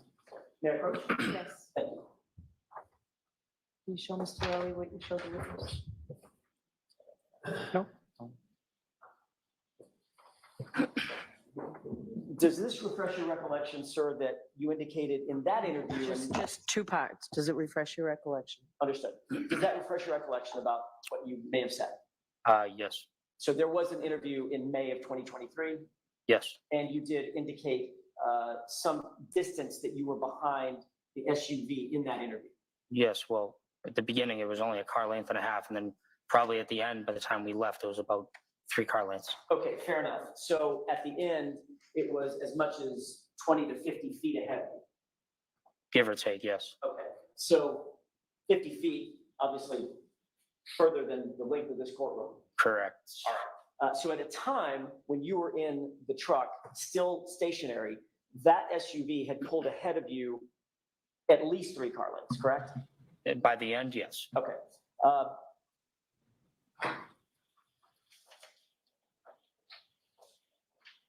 You've already indicated, but I want to make sure I'm clear about this. Did any car pull in between Ricky's truck and the SUV when you were sitting behind the SUV? No, sir. You didn't see a Jeep No, sir. with a big old snow plow on the front of it? No, sir, I did not. That car was never between your car and the SUV, was it? I never saw any other vehicle in between us. All right, fair enough. When you got to the location, you indicated that you had texted your sister that you were arriving. Is that Correct, right? sir, yes. How long before she came out the door to meet you at the car? Since I like the text, you mean? Correct. 2 minutes because we were coming down Cedar Crest and I texted saying we're almost there. And then once you got on Cedar Crest, it's just a few seconds to drive up to the driveway at Fairview, correct? Yes. Did she text you back? I don't remember. You had your phone out. Yes, It was in, I'm guessing it was in your lap or in your hand. I would assume yes. Okay. So for a period of time, while you were inside the cab of the truck, as you were pulling up, you were monitoring your phone to determine whether or not she was going to text you back, step out of the house, whatever. Yes. Finally, your sister did come out the front door, is that right? Correct, sir. And when she came out the front door, you were looking toward the right. No, when you say front door, like there's 2 doors to the house. That's a good point. There's let's call it a front door, which is the classic front door, and then a side door. Correct, sir. Yes. Which door did she come out? The side door next to the garage. Okay, so that would have been. That's not what she close to said. 90 She said the degrees front from where door. you were seated. You would have been looking to your right, Yeah. not Yes. necessarily looking straight ahead. Correct. All right, so for that period of time, as you're looking to your right, you see her come out the side door, Yes, sir. and you watch her approach down the driveway. Correct. So at this point, you don't know what's happening with the truck in front of you in those moments. No, I wasn't really paying attention to that at the time. You indicated that you said on direct examination that you believe that once she was out and at the truck, that she was there for 30 or 40 seconds. Correct, sir. Do you remember actually testifying at a previous hearing in May of 2022 that it was more than 5 minutes that she was out by the truck? It was not 5 minutes. Oh, I'm saying the whole time that I was there, probably between 2 to 3. Do you remember being asked how long, if you know, were you talking with Julie out in front of the house, and you indicating under oath a little over 5 minutes, I would say? I mean, if you got it, sure. Mayor, I mean, Yes. whatever you guys have. I'm sorry. Tell Oh, yeah, Mr. do it Lally what again. page it is or something. May I have that back? Yes, sir. Yep.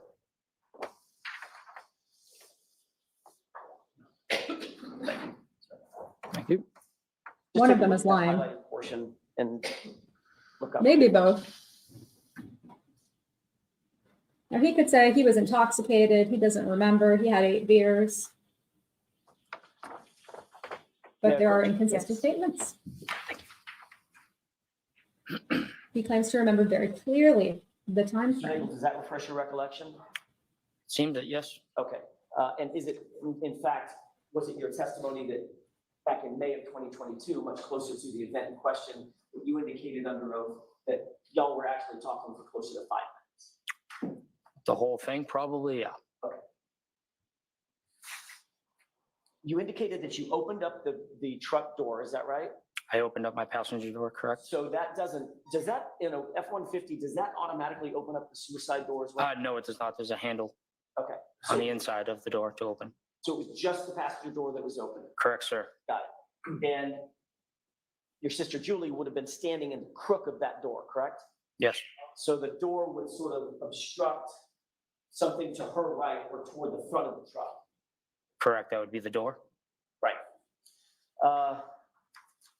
How tall is the truck? Is it lifted? It was, yes. So that door is probably up above eye level. It wasn't that high, no. Okay.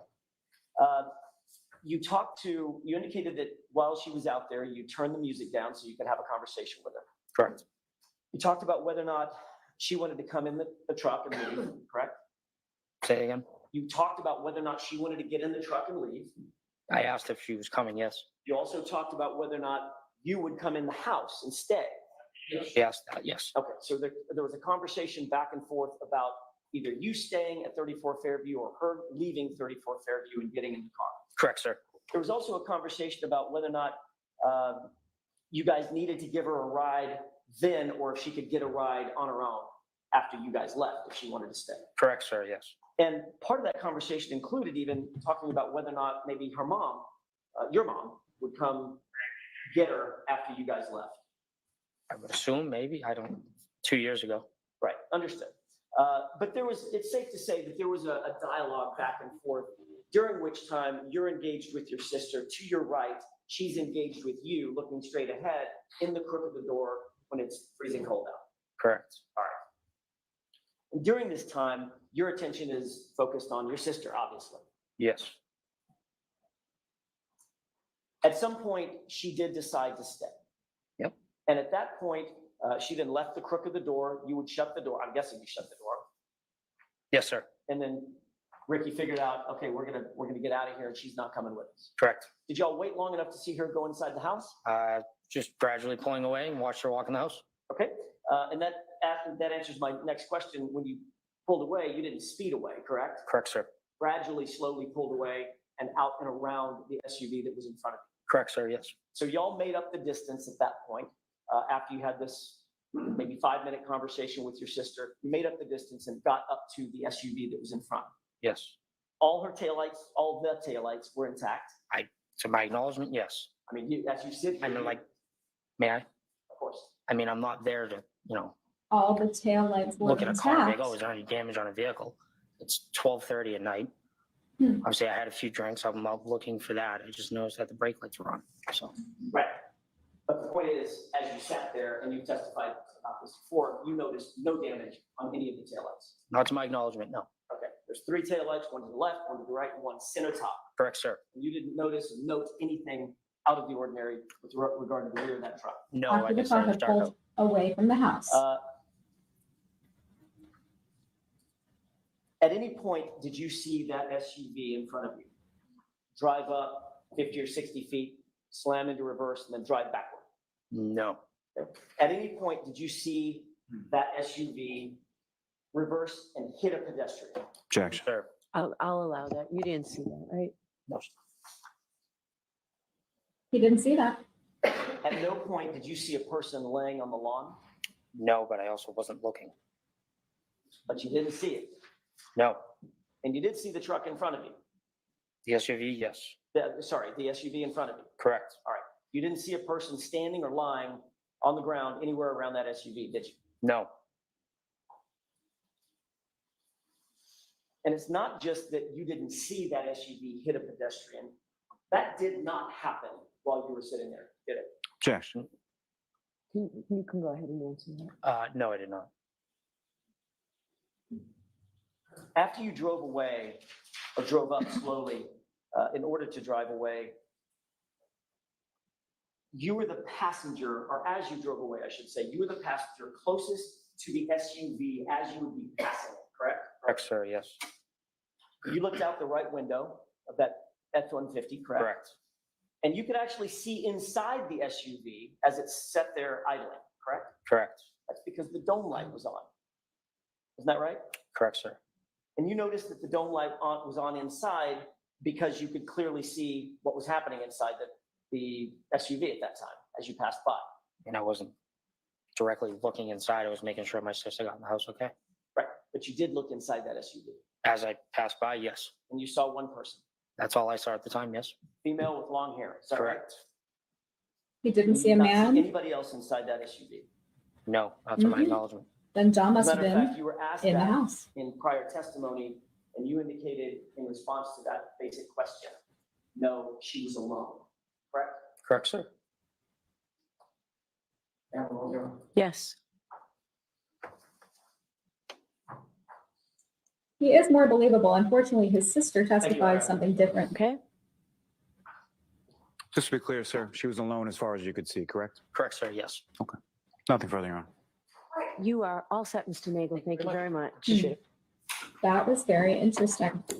All right, jurors, this seems like a great time to take our morning. Court, all right. Oh, let's see if we can see Larry.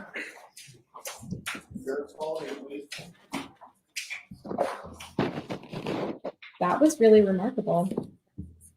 Now, I'm really curious. I want to know in the chat, put a 1 in the chat if you believe this witness, put a 2 if you found him not to be credible. I'll tell you what I think in a moment.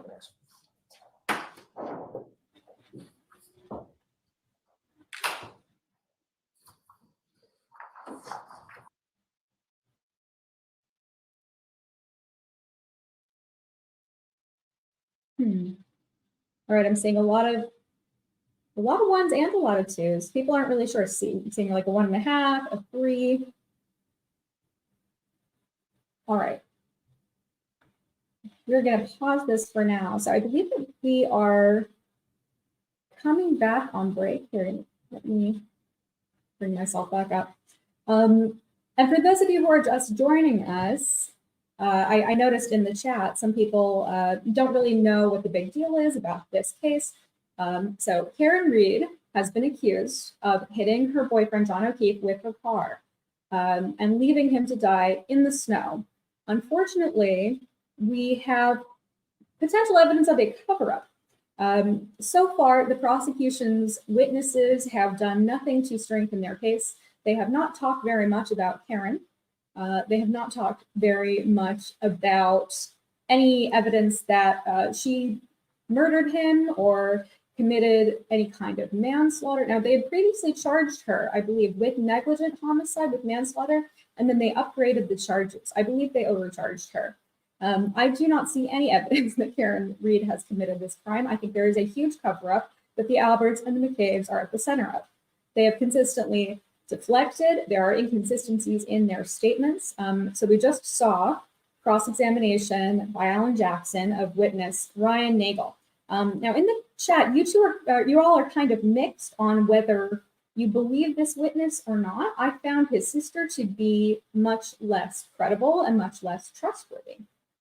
But I don't know, it's hard to say. A lot of people were making comments, they think that he's on some kind of stimulant. It's interesting, I've noticed this trend, a pattern with all of the prosecution's witnesses, or many of them anyway. They look like they've been through hell. They either look like they've lost a lot of weight, they've been drinking and smoking a lot, or they've gained a lot of weight. They're puffy. They look like they're on some kind of drug to help them get through the testimony. That's really peculiar for some people who don't have anything to hide, who were just having a party and some guy died on their lawn and they had no idea. Some of the really strong inconsistencies here that we are facing are that all 12 people who were inside the house at the time of John's death, John supposedly was hit by a car at 12 something. Karen got angry. She left the scene. None of them saw his body on the front lawn. It allegedly lay there for hours and hours from, I believe, about 12:30 until maybe 6 in the morning. The problem is they all left the party around 2, 3 a.m., all 12 people. None of them saw anything. They didn't see anybody except Julie Nagel. Julie Nagel, who is a friend of Brian Albert Jr.'s, came to the party. She stayed a little later. Apparently her brother, came to pick her up, and he says that he left her there. But the problem is that Julie Nagel says she went out the front door. And her brother says that she came out the side door. So there's some inconsistency there. She says that she saw an object in the snow and never described that object except that it was dark and it was there, basically. She ended up indicating that the object was about, 6 feet in length, I think, for the very first time yesterday on the witness stand. Now, she had never said any of that in her police interviews. She had never indicated that there was, the size of this alleged object, and she's the only person who saw anything like a body in the snow. I do not trust Julie Nagel's testimony. So we're on a break right now. I'm not really sure how long it'll be until we get back, but for those of you who are confused, where is the DUI guy? Where did he go? Where's Larry? Well, Larry is in court today. We actually saw him. He's sitting with the family. It was very hard for us to both get into court because they changed courtrooms for this case. We came to Boston thinking we'd both be able to watch the trial. And unfortunately, it was a lot harder than we thought. But the good news is Larry's there. He's getting a read on the jury. He's able to meet the defense team, which is amazing. And Larry will have a lot of very cool things to share with you. I'm sure he's going to give you all an amazing update. But for now, the reason that I'm here is I'm Chandler Remington. I'm Larry's girlfriend, and I am taking over the channel for today. So if anybody can let me know, I don't think that this is a lunch break necessarily. We might be coming back shortly. And I'm happy to keep running this stream, but we will have a break for lunch at some point. And at that point, we will end this stream and we will come back for another live stream in the afternoon, I believe, which will start at 2 p.m. And so while we are figuring out what's happening, I'm also going to let you know, I have a line to Larry, and since there's a break, I'm sure he's going to be texting me shortly. I'll let you know if he has anything interesting to share from the Norfolk County Superior Court. And we have a new member, Russell Robinson. Thank you so much for subscribing to the DUI Guy Plus. I am having a lot of fun streaming. It's been a minute since I've streamed. I've been preoccupied with applying to law school, but I'm really grateful and excited that I was able to do this. And I'm really excited that Larry was able to get in. So you guys still get a stream to watch and you get to see him in the courtroom. So you'll get it from him personally, firsthand. Let me see. So we have some super chats that I wanted to share. And my apologies. I like to get to the super chats when they come in, but when there's testimony, I want to make sure everybody can hear everything. And so we have from, now I apologize if I'm mispronouncing anybody's name, so Ragnar Rocker. Everybody in this case an alcoholic except Karen. Yeah, it seems like they drink a lot in Canton. I guess there's not a lot to do because it snows all the time. They seem bored, essentially. Tyronius Blacksmith, the Black Dragon, for a $2 super chat says he raises his eyebrows when he lies. Now, this is referring to Ryan Nagel, and his eyebrows were raised basically the entire time he was giving his testimony. A lot of people speculating about, potentially, being stimulants. I don't know. I'm not going to speak to that. He might have had some, too many shots of espresso before he got on the stand. But a lot of these witnesses for the state, for the Commonwealth, seem to be coping with something. Maybe they all have their own independent individual problems. They've changed since this incident occurred. I think they're hiding something. Sorry, I hate to say it. Aussie Wombat for a $2.99 Australian super chat says, ooh, they lied. Now, I don't know who you're referring to. There are a lot of liars to keep track of here. And Sweet and Sexy Pickles, thank you for being a member for 1 month, and thank you so much for being here. I am having so much fun hosting this stream, and I'm just really excited to get Larry actually in the courthouse because we've been waiting, we've been trying to make it work, trying to apply as members of the media. And so when you have to put in this application, and they do not accept YouTube as a valid, legitimate media channel. But if you have your own website, like a Patreon or Locals or something like that, you get in. There are members of the media pool who have a Patreon that has not been active or updated in about 3 years, and they got in. So we've tried every which way. Doesn't matter. Larry is in the courtroom. He is live, and he will very likely have an opportunity to get to talk to defense counsel. We did meet the family last time that we came to Massachusetts. We got to meet Nate, Karen's brother, and Kelly, the sister-in-law, and they are lovely people. They've been very supportive and very kind and very generous. Let's see, Larry has sent 2 tweets so far. I want to see what he has to say. He said, I hope I wasn't on camera too much, but they did put me front and center. He's very modest. For those of you asking, no, I did not pick his tie. Although I did choose ties to take with. I did buy him a pink shirt to wear today, and so you can't really tell because it looks maybe like it's kind of white. He does have a pink shirt on to support Karen Read. Pink is the color of the trial. I am wearing this pink jacket in support of Karen Read, and I believe that Karen Read should absolutely be acquitted of these charges.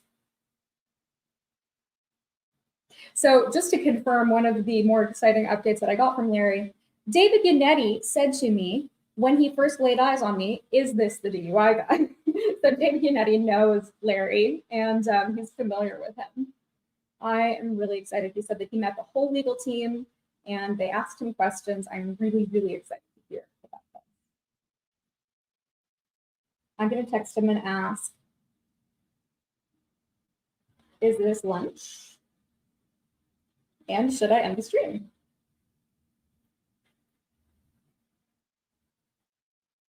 I'm also going to ask him if he has anything else that he wants to say while I'm live. We'll have a DUI guy exclusive for me. Here, hold on. Do you have anything that you want to say to chat right now while we are live? Question mark. Now, he might not reply. I imagine he's either talking with the family, talking with members of the protest group who are supporting Karen Reed, or he might be talking to the defense team. But I'm very excited. Okay, let's see what everybody is saying. So 1 p.m. is usually lunch. It's just a break, so I'm not really sure when we're going to get back. Tell him he looks great. I will tell him. Let's see. Denise says that Larry is busy tweeting, so I'm going to check X and see what Larry has to say. Evan says, tell Larry to lean forward more so we can see his reactions during the trial. Oh, he's calling. Hold on. Hello? Hey, we are still live. You're on speaker. Do you want me to end the stream? Yeah, I'm the stream and I'll be sorry, no, everything is good. Just wanted to say hi to the chat. That's what I wanted to do. Sorry, my brain is in 5 places right now. Okay, you are live. Everybody's listening. What would you like to tell everybody? How you doing, chat? I'm sure that the comments are coming in. Yeah, this is definitely an interesting experience, and I'm very sad that Chandler is not there with me, but I'm glad that she is able to commandeer my channel and stream on my behalf. So I'm sure the chat is enjoying this very unique opportunity that they may or may not get again. I mean, I'm thinking maybe for Alec Baldwin or something like that, we could do that again, but that's in the future. So I hope everybody's enjoying the show. What was your favorite moment? Because I have to say, I really, I was extremely impressed with Alan Jackson's cross of the forensic expert. I don't think I was expecting that. I don't think anybody else was expecting that. My favorite part was when Nagel said, yeah, I spoke to the feds about this. That was a slip of the tongue that was not supposed to happen. And that was my favorite moment. And then my second favorite moment was during the forensic expert's testimony when she testified that the bacon or the pork or whatever, the pig DNA could have come from a dog treat. I mean, I didn't even think of that until Alan said that. And that was brilliant because that connected the dots that it could have been a dog treat. Well, everybody in the chat was just saying there was just so much pig DNA all over the crime scene because there were so many cops, which I thought that you would appreciate. No, that's much funnier. That is much funnier. But obviously, chat is having their fun as always. Do you know how long the break is going to be and when we're going to be coming back? I imagine 5-7 more minutes, no more than. Okay, I'm happy to entertain them in the meantime. We're having a lot of fun. Currently, we have 3,746 concurrent viewers, which is not bad. And I don't know, I'm really excited that you're in the courtroom. I can't wait to hear all about it. Everybody wants you to do an update stream where you tell everybody all about what you're experiencing and how today goes. I will. Sorry, how many people did you say? Right now we're at 3,750. 3,750? Yes. Holy crap. We just doubled the numbers since yesterday. Really? Yeah, we usually get somewhere between 1,800 and 2,500. That is amazing. Well, Chandler, you are a pro, clearly. I'm trying, Your Honor. Okay, they are calling us back in, so I gotta go. Okay, all right. Let me know if you have any other updates and have a great trial. Sounds good. All Bye. right, bye. All right, and there you have it, folks. Live updates from the DUI guy from court. I have to somehow find a way to get this other headphone back into my ear. Apparently, we are about to come back and resume testimony, so I'm looking forward to that.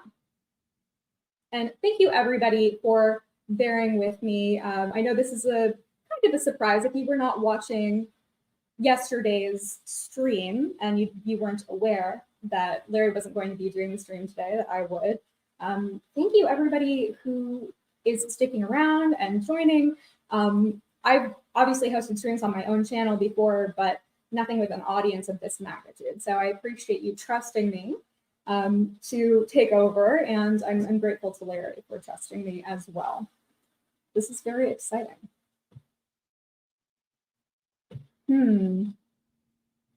And by the way, one of the best things about hosting for Larry is that I get to know all of you guys. I hear him referring to different members of chat, and I'm familiar with some of you because I know a lot of you watch different LawTube channels. But I love everything that you're contributing. Larry always refers to you guys as sort of like the hive mind. You're thinking, you're able to tell us what everybody is thinking. Perhaps what's going through the jurors' minds while they're watching this trial. You all are like the 13th juror. To everybody who says that I'm doing great, thank you so much for the compliments. I really appreciate it. I'm a little rusty, but hopefully not too much. I'm having fun. I'm having a really good time.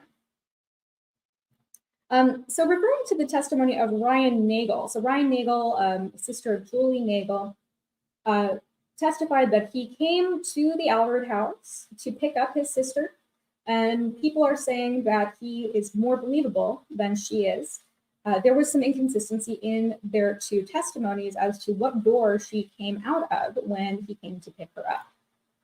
I think that if the jurors are taking meticulous notes, they will notice these inconsistencies, they'll find it odd, and no matter how hard all of these prosecution witnesses are trying to keep their story straight, somebody will slip up at one point. And there's that saying, falsus, is it falsus in unus, falsus in omnibus? It's sort of like, if you find that one thing is untrue or inconsistent, then you have to throw the baby out with the bathwater. Everything now becomes suspect. It's not exactly fruit of the poisonous tree. That's a legal principle about evidence gathering. But it's that kind of notion where you hear something untrustworthy that somebody says, you hear them lie, and then suddenly you must question their entire testimony.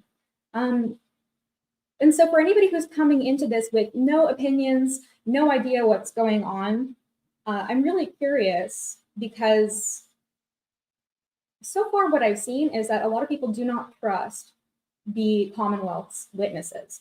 Also, the Commonwealth is not doing a really good job at proving their case because they're focusing so much on getting this story straight. They claim that this is a conspiracy theory, that the Alberts and the McCabe's somehow accidentally killed John and then put him on the front lawn and came up with this whole scenario about Karen.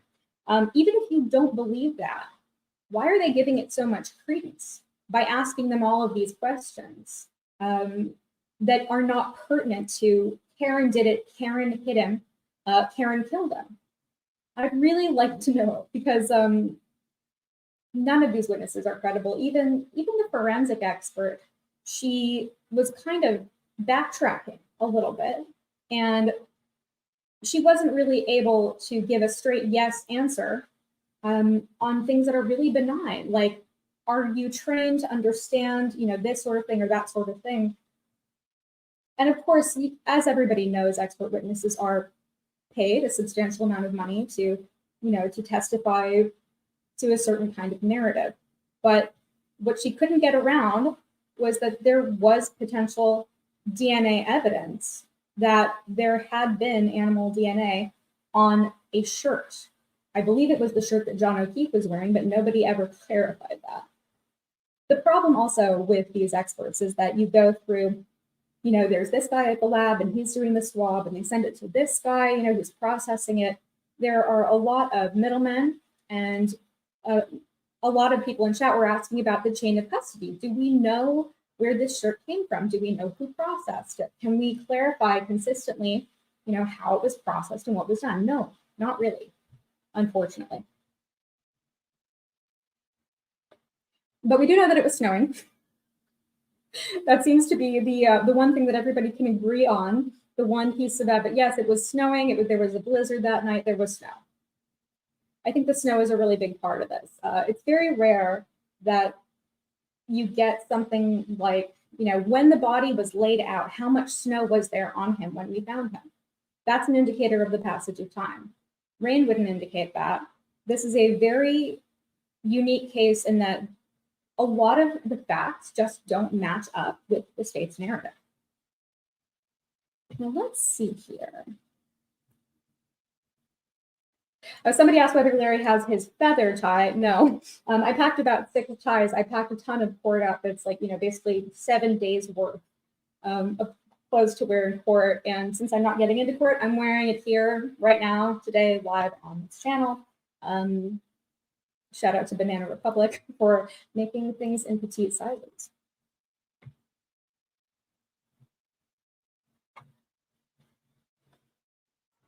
I'm very excited for everybody to come back into the courtroom. I'm not sure what other witnesses we have on for today, but Alan Jackson is on fire, and I'm really enjoying the style of his cross-examination.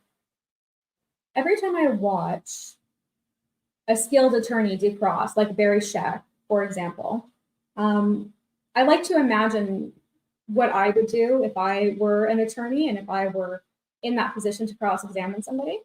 For those of you who don't know me, I am a paralegal. I have been working in law since 2018. I've been a paralegal since 2019, and I am now applying to law school. So I haven't gotten my acceptance yet, but I will hopefully be a 1L this coming fall. And perhaps that'll make me a little bit more qualified to stream on some of these issues. I've actually never streamed a trial on my own channel. I talk about other topics. I talk about problems with gender, misandry, the way that women are never held accountable for things, the way that men are blamed, and the problems with the Me Too movement. And this all started with the Johnny Depp trial, something that Larry and I kind of, have in common and came together about. It's one of the reasons that we met. Is Alabama Rose correct in saying that Zinnia has her own merch? Because I did not know this. That's really cute. For those of you who don't know, Zinnia is our cat. She is my stepdaughter. She's very chonky. She's currently being watched by our neighbors who are doing a fantastic job playing with her and feeding her. She's very naughty. I'm sure she's walked all over the kitchen table and the counter a bunch of times while we've been gone. She always gets really mad when we leave. She'll go and sit in the suitcase. But I'm looking forward to seeing her. We aren't going to have that much time because we're going to the Bahamas. After we come back, we had planned on being in court every day and watching all of this testimony. But I'm so glad that Larry is getting in today. I'm really, really excited to hear what he has to say about what's happening. So they went back in. I'm not sure when we're going to start up again, but I'm looking forward to it. For now, I'm curious, to anybody who's watching, I would love it if you could write in chat a question that you have for Larry. I will star the best ones and I will save them for him so that he can answer them, perhaps on a live stream either tonight or tomorrow. So for those of you who didn't come in, don't know what we're doing, I'm streaming today. I'm going to be streaming from 2 p.m. onward. We're going to have a lunch break in a little while, but I believe they break around 1 p.m., something like that.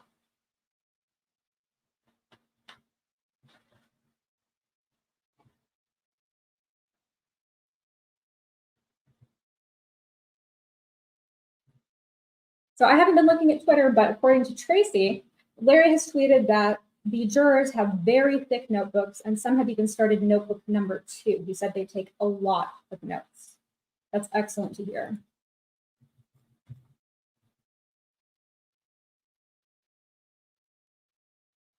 That's one of his strengths, I think. One of my favorite moments so far that I've been able to experience with Larry, just, was watching him litigate. We went to Rock Castle in Kentucky and I watched him try a case, a DUI case. And this is the first time that I've ever actually been observing a trial live in the courtroom while it was happening. I've watched a lot of trials. I watched the O.J. Simpson trial. I've streamed with Legal Vice's Ozzy Overload, but this was the first time I got to actually watch Larry litigate a case, and it was phenomenal. And watching the jury was the best part because their reactions are fascinating. Okay, we are coming back now. I'm going to kind of find myself. And we have Judge Bev. All right, your next witness, Mr. Lally? Yes, Your Honor, the Commonwealth called Ms. Heather Maxon to the stand. Okay.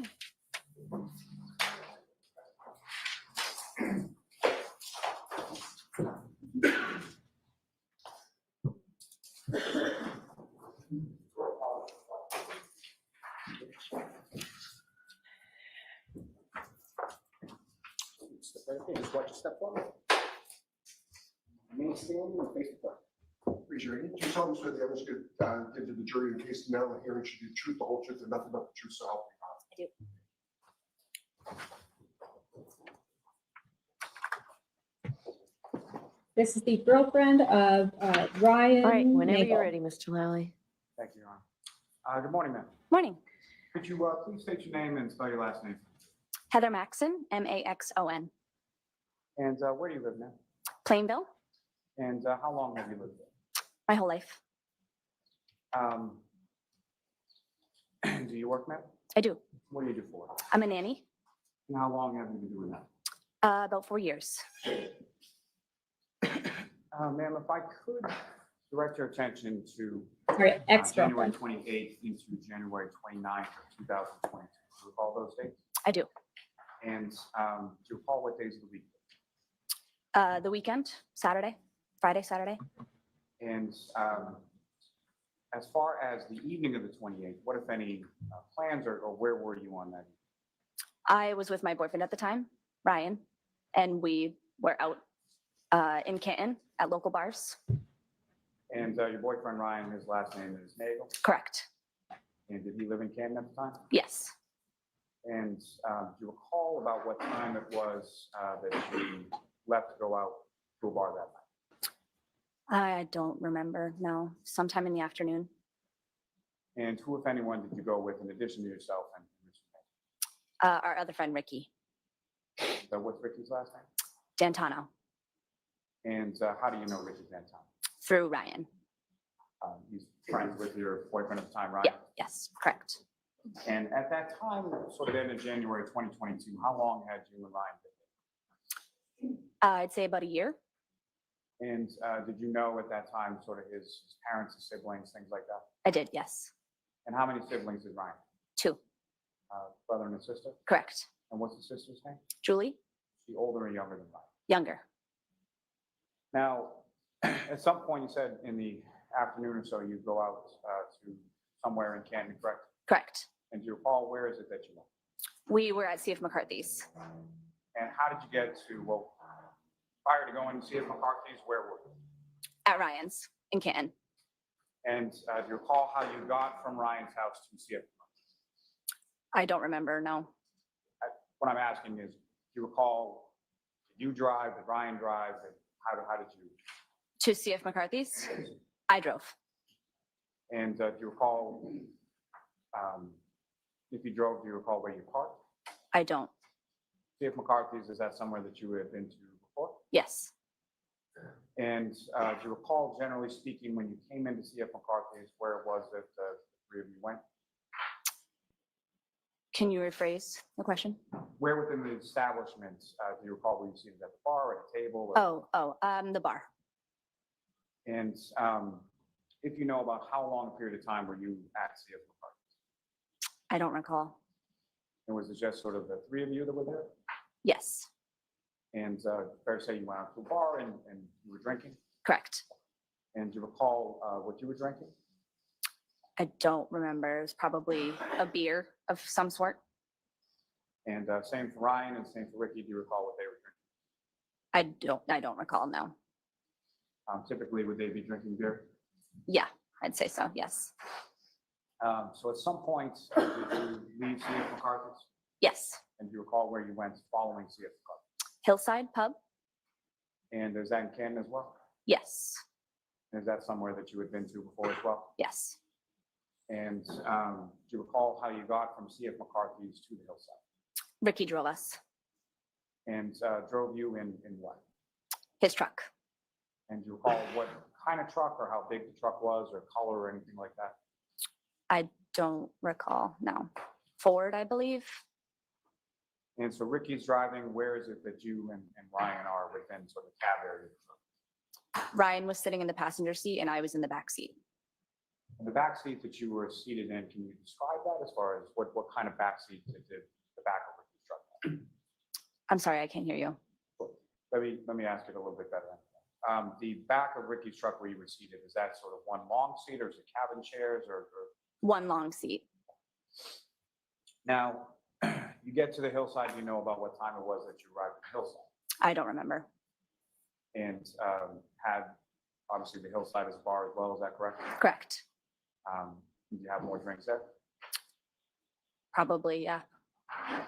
And at any point in time during the course of, do you recall about how long it was that you were at the hillside? I don't recall, no. Do you recall about what time it was that you left? Late. And during the course of the time that you were at either CF McCarthy's or the hillside, as far as, was anybody from your group, as far as yourself, Ryan or Ricky, or really intoxicated in any way that you observed? No. When you went to the hillside, was it just the three of you again, or did you meet, or who, if anyone else, did you speak to or meet up with? We met up with friends, yes. And so a group of friends? A group, yeah. Do you know approximately how many people were in the group? Maybe 2. So a couple other people. Correct. And when you left from the hillside, where did you go? We went to pick Julie up from her friend's house. And the friend's house that you were going to, is that someone that you knew? No. And is that a house that you had ever been to? No. And as far as sort of take Ricky's truck again? Correct. And as far as the seating arrangements that you described earlier from CF McCarthy's to the hillside, what, if any, difference was there between hillside and the friend's house? There was no difference. We were sitting in the same seats. And do you recall or do you know where now, sort of, that you've gone to the location, do you know where that friend's house was? Could you rephrase? I'm sorry. Following, leaving the hillside, going to the friend's house, you've never been there before, correct? Correct. And having now gone to the friend's house to pick up Julie, do you know where that friend's house is? To this day? Yes. No. Was it still within the town of Canton? Yes. Recall anything about the route that you took from the hillside to Julie's friend's house? No. All I know is that we were taking a left onto the street of the house, where the house is located. So as you're approaching the street where the house is located, Rick was taking a left onto the street? Correct. And what, if anything, do you recall about that time period when Ricky's taking the left onto the street? Could you rephrase the question? Ricky's pulling up to the street. Correct. Is there a blinker or a directional that he uses prior to pulling onto the street? I don't recall. And you're making a left-hand turn, is that correct? Correct. And as Ricky is making a left-hand turn, what, if any, other vehicles do you observe in the area at that time? There was another vehicle in front of us on the same road coming from the opposite direction. And can you describe that vehicle in any way as far as size, shape, color, anything? Not the color, but it was definitely an SUV. And as far as prior to either vehicle turning onto the road where his friend lived, what, if anything, did Ricky do with regard to the lights? I'm sorry, I can hear you. As you're pulling onto the street and the other cars come in the opposite direction, what, if anything, did Ricky do with regard to the lights on the truck that you were in? The lights on the truck we were in? Yes. Well, we let the other car that was coming from the opposite direction, we let them take a right onto the street first. We yielded to them. And yielded to them as, what, if anything, did Ricky do to signal to that other driver that they could go ahead? He could have flashed his lights or put his blinker on. I don't recall. And from this other vehicle, as far as the interior of the vehicle, as you're yielding to this vehicle taking a right, what, if any, observations did you make of people inside that other vehicle? I've noticed a male and a female in the car. And where within the vehicle was the male and female that you observed situated or seated in? The female was driving and the male was in the passenger seat. And then beyond them being a male or female, what if any other sort of observations did you make of what they look like or anything like that? No, I didn't make any other observations. Let me ask you this way, were they African-American, Caucasian? older, Caucasian. younger? Yeah, Caucasian. So Caucasian female, Correct, Caucasian male. correct. And as far as age or anything like that, could you tell anything in regard to that? Not really, no. And as far as your sort of differentiation between male versus female, what, if anything, did you observe about them that made you sort of characterize them that way? Characterize them as a male and a female? Yes. Long hair and short hair. So that vehicle pulls onto the street that you're going onto in front of you, correct? Correct, And Ricky then proceeds to make the left-hand turn? correct. Now, as Ricky is driving down the streets to wherever this is, where does that SUV that you observed making the turn, where does that go? It was parked on the street outside a house. And so as far as from the time that you're,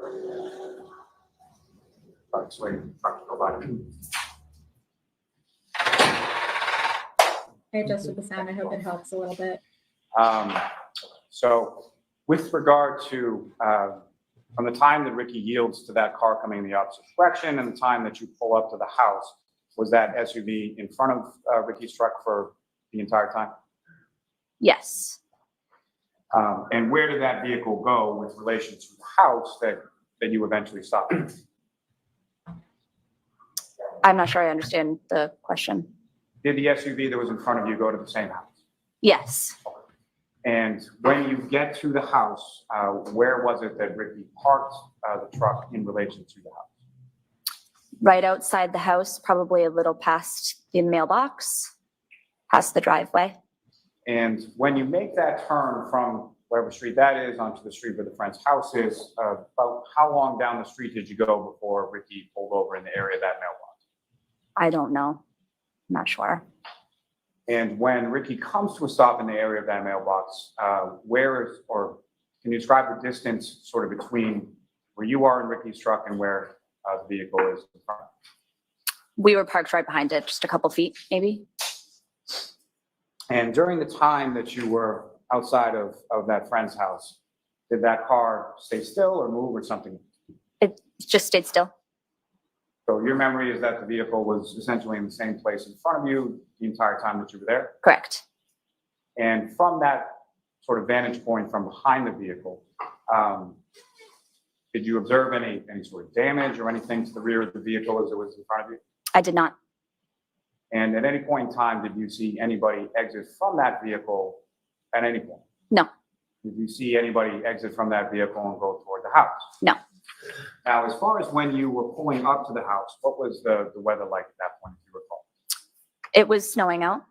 Really And fascinating. what, if anything, do you recall as far as sort of accumulation of that snow at that time? It was a light snow, but it was sticking to the ground. It started to stick.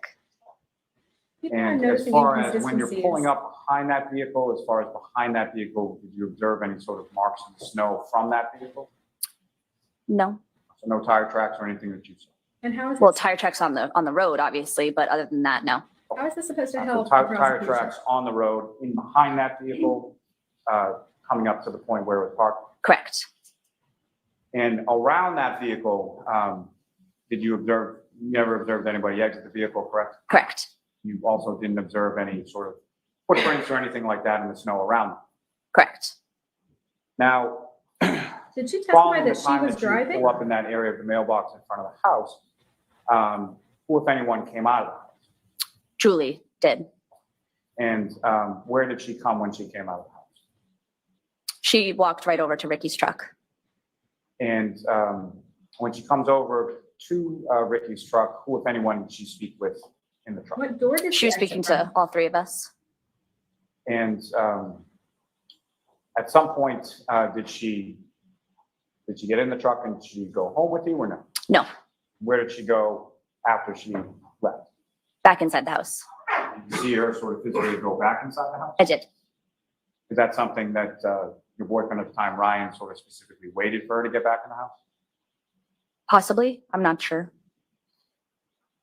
Now, as far as, if you recall, when Julie came down to the truck and when Julie went back to the house, did she leave footprints in the snow or anything that you could see at that time? I couldn't see, but I assume. Nothing specifically that you saw? Nothing specific, no. Now, that time period that Julie was at the side of Ricky's truck talking to all three of you inside, about how long a period of time? Not long. I'd say 3, maybe 5 minutes. And in general terms, what was the discussion about? Just chit chat. She invited us inside the home. And I had told her that I did not want to go inside. I was tired and it was late, just wanted to get back home. So she was like, okay, went back in and we left. And when you left, was that vehicle that was parked in front of you, was that in the same position as you initially described when you left? Yes. And do you recall, as far as Ricky pulling away from the curb or pulling away from the house to go home, did he have to sort of back out to get around it or no? I don't recall. And when you left, was that vehicle basically, as you're pulling away, that vehicle's in the same position, correct? Correct. Now, that vehicle that was parked in front of you, was it running or could you tell? I could tell that it was running, yes. The lights were on. And which lights were on? The, headlights, taillights, the inside car lights were also on. Now, as far as you're pulling away from that house and heading off to home, which way were you facing as you came away from the house? Could you rephrase? Let me ask a different question.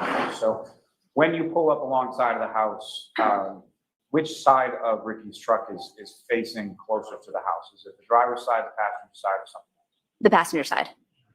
And so as the vehicle is pulling away, are you pulling away in the same direction? Correct. The passenger side, so facing the house as you're pulling away? Yes. And you were looking let me ask you this, as far as when Julie left the truck and went back in the house, was she fully inside the house at the time that the truck was pulling away? Yes. And so when the truck is pulling away, where are you facing and sort of what are you looking at as you are passing by the house and passing by the SUV? I was looking out the passenger side window, so facing the house. And as you go past the SUV, what, if anything, did you observe within the SUV? I observed the female in the driver's seat. And appear to be the same female that you observed as you were turning onto the road of Julie's friend's house? Correct. And what, if anything, did you observe the female in the, where was she in the vehicle? The driver's side. So still in the driver's seat as you had observed earlier? Correct. And what, if anything else, could you see as far as the driver, as far as what was she doing or anything like that?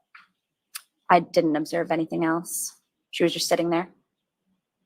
And as far as you were passing, what, if anything, did you note as far as the sort of interior lighting within the vehicle? Yes, the interior lighting was on. So that's why I had noticed as we were pulling away the female in the driver's seat. As far as the male passenger that you saw as you were pulling onto the street, could you see him at that point? I did not see any other person, just the female in the driver's seat. And as you're passing by the vehicle, did you adjust how intently were you looking inside the vehicle? Not very intently, just kind of as we were passing by. You didn't sort of change your positioning to see better within the vehicle? You didn't lean forward, lean back, or anything like that? No.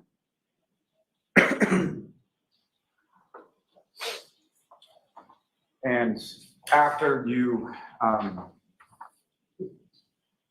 left that house, where did you go from there? Back to Ryan's. Is that where you spent the night? Correct. If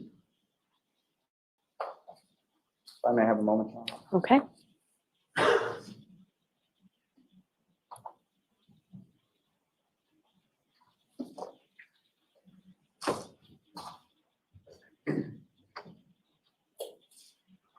Do you know about what time it was that you got home? I don't recall. And by home, I mean back to Ryan's. Back to house? Ryan's. No, I don't remember.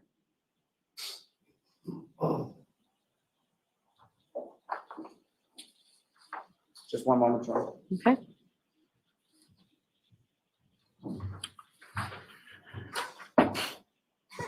Thank you, ma'am. I have no further questions for this witness, Your Honor. Mayor, you're on. Yes. Thank you. Hello, Ms. Maxon. Hello.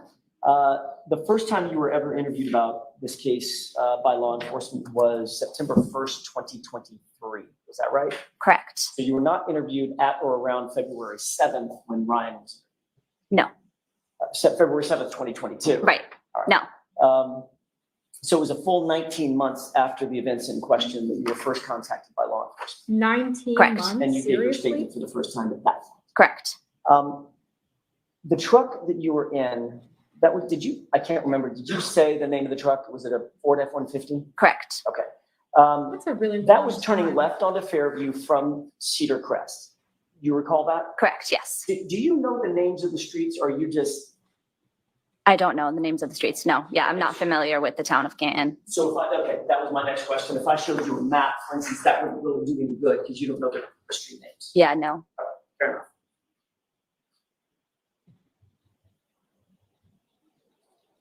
Ricky was driving, Ryan was in the front passenger seat, and you were in the super cab portion of the truck, correct? Correct. So you would have been situated directly behind Ryan, I was in the middle. in the middle seat. Correct. So I was in between Ryan and Ricky. Understood. Did you indicate that at some point you could see pretty clearly into the SUV as it turned, as y'all yielded way and it turned, it would be its right in front of you? Correct. And you could clearly see inside the passenger compartment, there was a female driving, is that right? Correct. And there was a male sitting next to her. Yes. You indicated that by the time you guys negotiated your turn, sped up, made the turn, heading up Fairview, that SUV had already come to a stop. Correct. All right. And how far behind that SUV would you estimate Ricky pulled the truck in terms of car lengths? 1 car length, 2 car lengths, right on the bumper? Yeah, less than 1 car length. Okay, I was- Sorry, I would say a couple feet. a couple feet, meaning 2 or 3 feet. Yes. So that's your recollection as you sit here. Correct. Did you notice anything wrong with the back of the SUV? I did not. Okay. You saw brake lights on? Yeah. How many brake lights? Left and right? Correct. Yep. Was there one in the top center? I don't recall. Okay. You certainly did not see a full-sized Jeep Wrangler outfitted with a snowplow between the SUV and Ricky's truck. I did not. Why do they keep asking Sounds about like a this ridiculous Jeep? question. You didn't see any other cars. There were no other cars between the two. Who indicated Correct. there was a Jeep between the cars? I'd like to know this. If anybody in chat has heard about this Is it Jeep fair to Wrangler, say please that let me when know. you pulled up behind the SUV, other than noting that it was there, your attention was not necessarily focused on that SUV? Correct. There's nothing extraordinary or out of the ordinary about that car. Correct. You were there to pick up somebody, correct? Yes. Yep. Or at least potentially. Right. So I'm guessing your focus would probably be to the right where the front doors were of that house. Sure. And you knew that Ryan had been communicating with his sister, and so you were sort of expectant in terms of watching Julie Nagel possibly come out of the house. Correct. So during those moments, you weren't necessarily paying attention to what was happening directly in front of you outside. Right.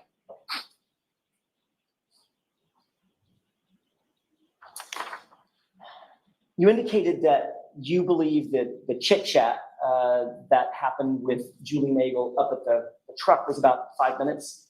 Give or take. Okay. At that point, was one of the doors opened?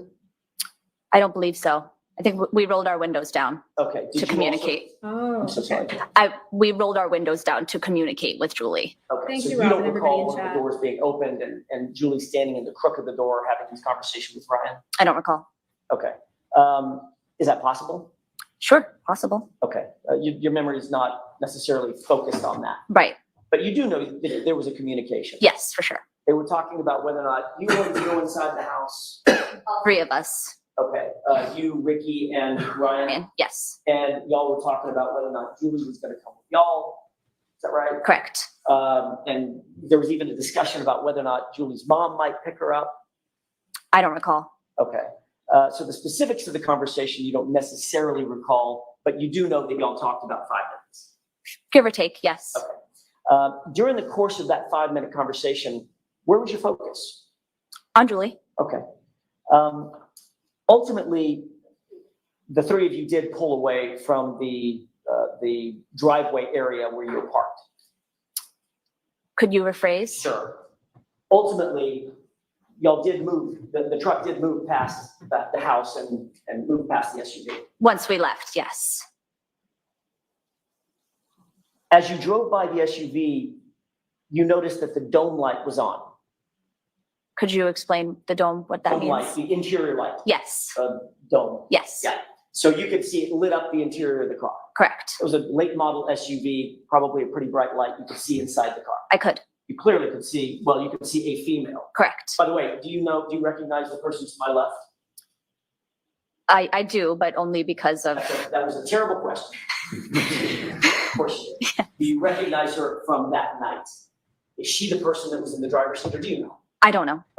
But the person you did see was a Caucasian female with long hair. Correct. As you drove by, the interior light was on well enough that you could see her, you could see the female clearly. Correct. And you could also see that there was no male in the truck as well, correct? I don't know. The other male that I saw in the SUV before they pulled on to Fairview, he could have been in when it was parked, but the only person I saw as we were pulling away was the female driver. So when you pulled away, you looked to your right as your passenger window, correct? Correct. The interior dome light was on. Yes. And you've testified to this before, correct? Correct. You've been asked these questions in another proceeding, correct? Correct. And you testified the only person you saw in the interior of that car at that time when y'all pulled away was the female. Okay. Is that right? Sure, if I remember correctly. Okay, that's all I have. Mr. Lally?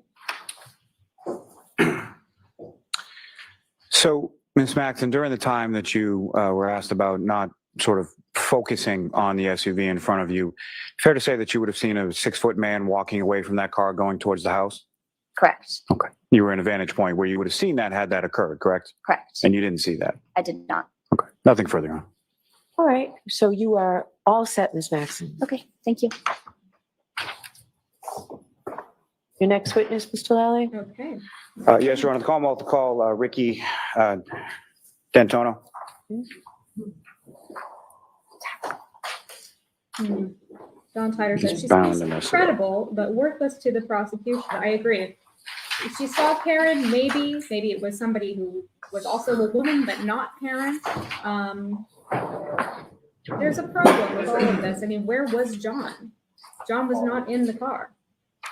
If he was on the lawn, nobody saw him. I mean, if the jury believes that 12 people at that house managed to not see him on the lawn, and he had been there since 12:30 in the morning, you know, I have a hard time buying that. Whenever you're ready, Mr. Lally. Good morning, sir. Next Morning. liar, please. Excuse me. Could you please state your name and spell your last name? Richard D'Antonio, D''A', NTUONO, And Mr. D'Antonio, where do you live? in Canton. And how long have you lived here? My whole life, 30 years. And do you work, sir? I do. What do you do for work? I do flooring. How long have you been doing that? I'd say 2 years. Now, sir, if I could turn your attention to the evening of January 28th into the early morning of January 29th, 2022. Do you recall those days? Yeah. And do you recall what days of the week those were? The weekend, And do you recall whether or not you worked that day? I don't. And at some point in time on that day, did you go out for the evening, leave your house and go somewhere? Yes. And did you drive from your house to wherever you went? Yes. And, what kind of car do you have at that time? A pickup truck, And specifically, what kind of pickup truck? Ford F-150. And what color was that? Dark gray. And the interior of your pickup truck, as far as front seat, back seat, can you describe for the jury what that looked like? There's 2 front seats and a bench seat in the back. It has the suicide doors. And when you left your house in your F-150, where did you initially go? I went to a place in Canton called CF McCarthy's. And did you pick up anyone on the way there? I did not. I met people there.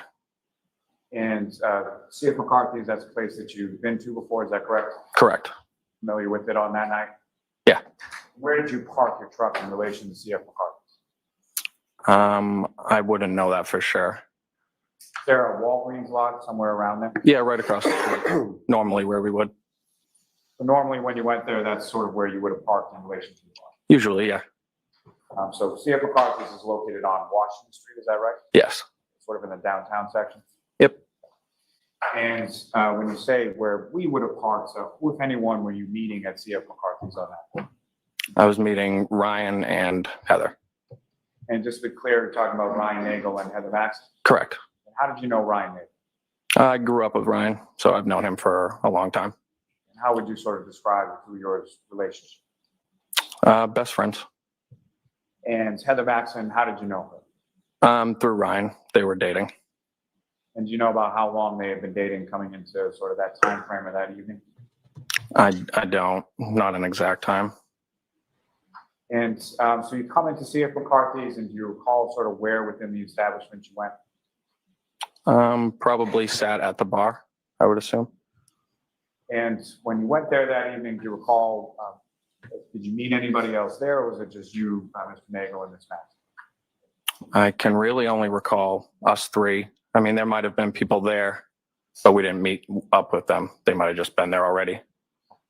So no one specifically you had plans to meet with while you were there or anything like that? No, Know about what time it was that you got to CF McCarthy's?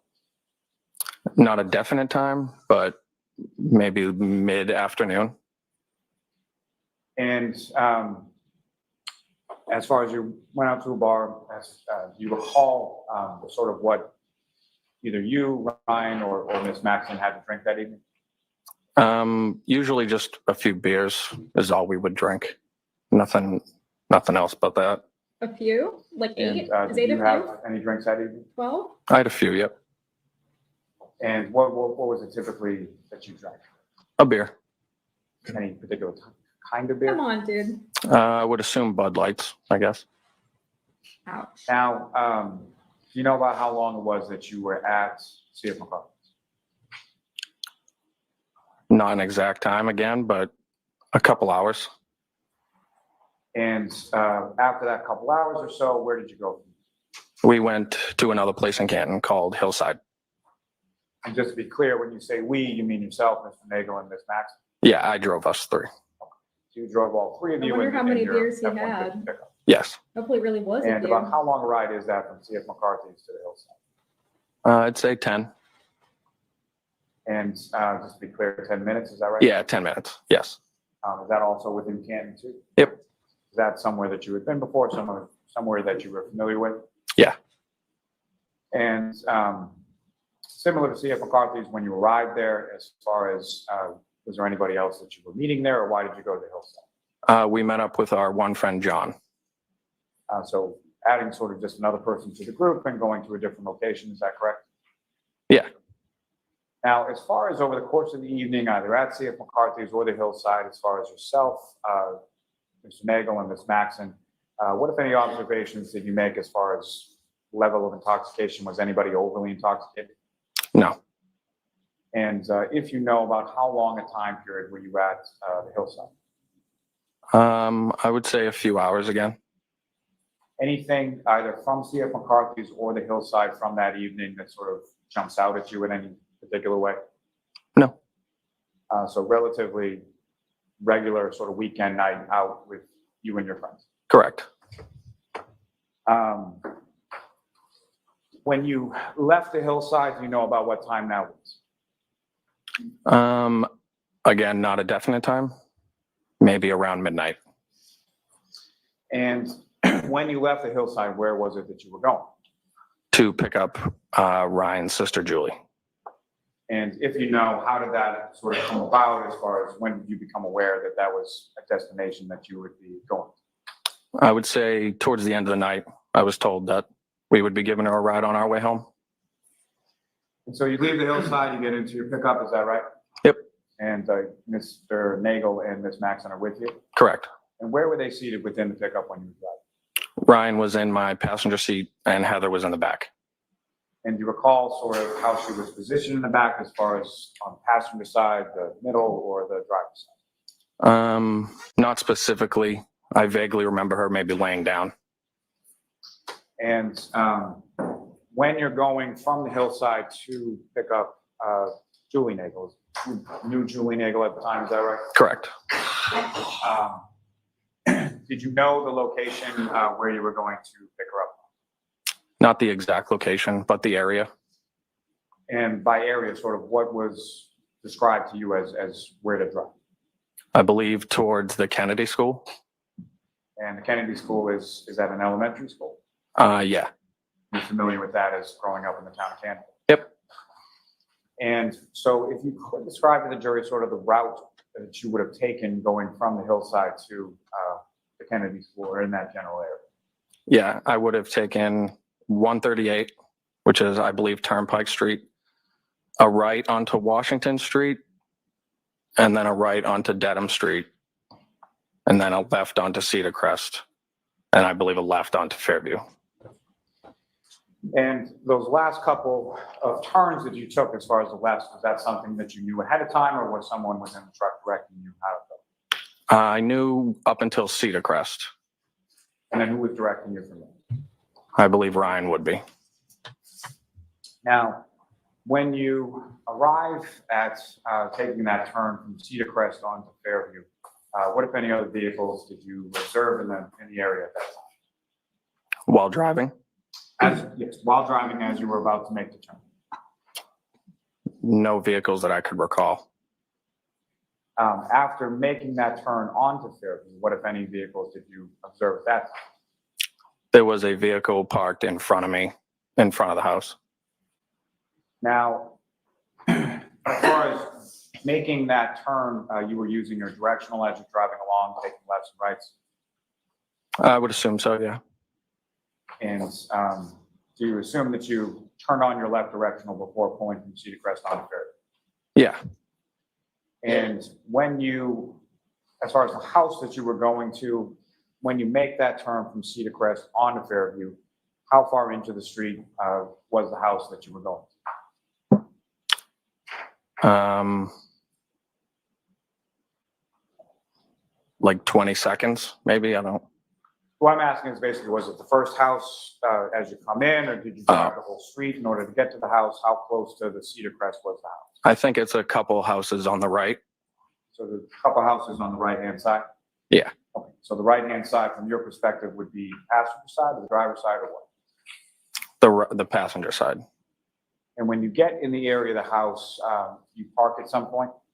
Yes, And where was it in relation to the house that you parked the truck?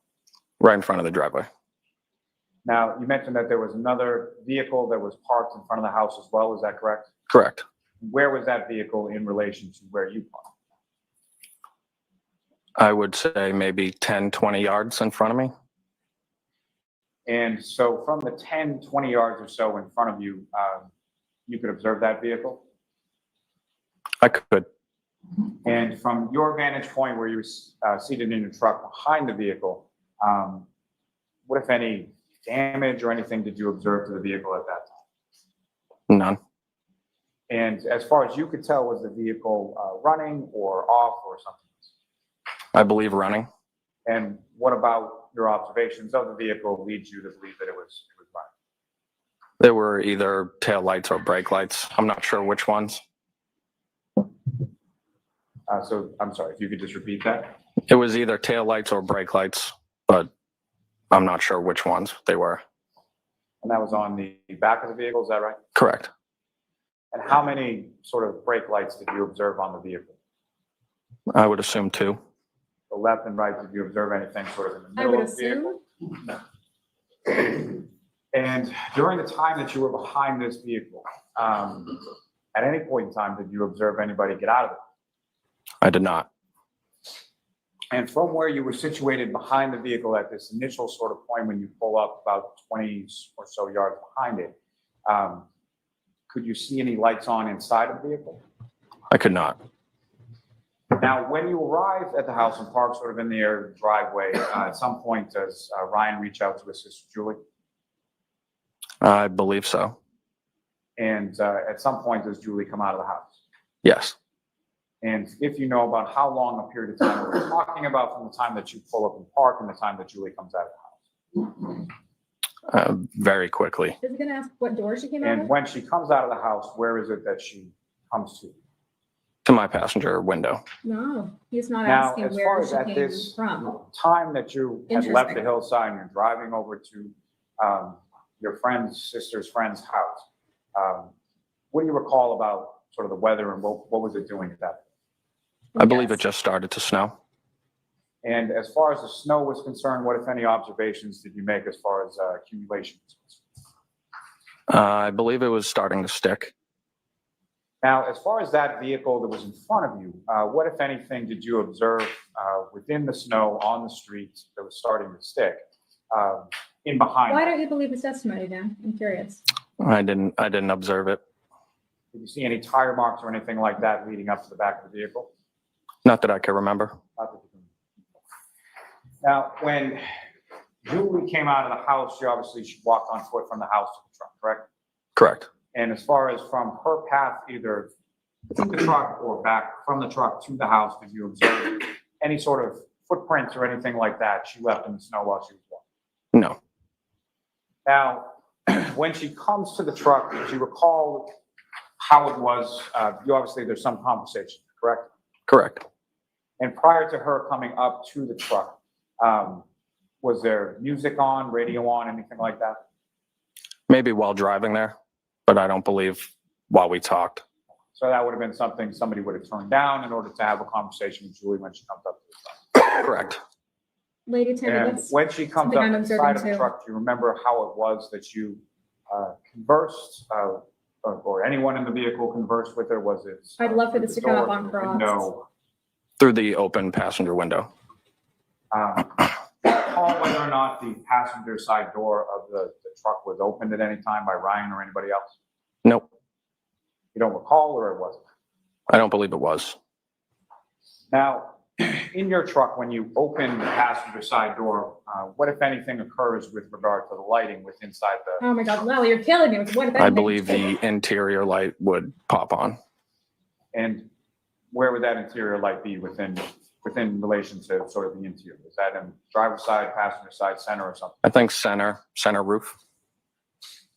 Now, the conversation with Julie about how long did that take place, or how Yes. long did that go on? I would say maybe 2 minutes. And if you recall, just in general terms, what was sort of the discussion about? That she no longer was going to take the ride and asked if we wanted to come in. And did yourself or anybody else from your group express any interest in going in this house? No. And as far as you were aware, were there other arrangements that Ms. Nagel, Julie had made for getting home that night? I wasn't aware of her arrangement of getting home, no. So she leaves and she goes back to the house, is that right? Correct. When, in relation to when you left, had she already gone back inside the house? Did you see her go in the house? I did not watch her go back inside. And when you are leaving from this house on Fairview, again, your passenger side is what's most directly facing the house, is that right? Correct. The vehicle that was in front of you, that's facing the same direction, is that correct? Correct. So the passenger side of that vehicle would also be facing towards the house, correct? Correct. And when you pulled away from the curb, do you recall whether or not you had to sort of back up in order to pull around it, or no? I did not have to back up. Now, while you were, so you just sort of pull away from the curb, is that correct? Correct.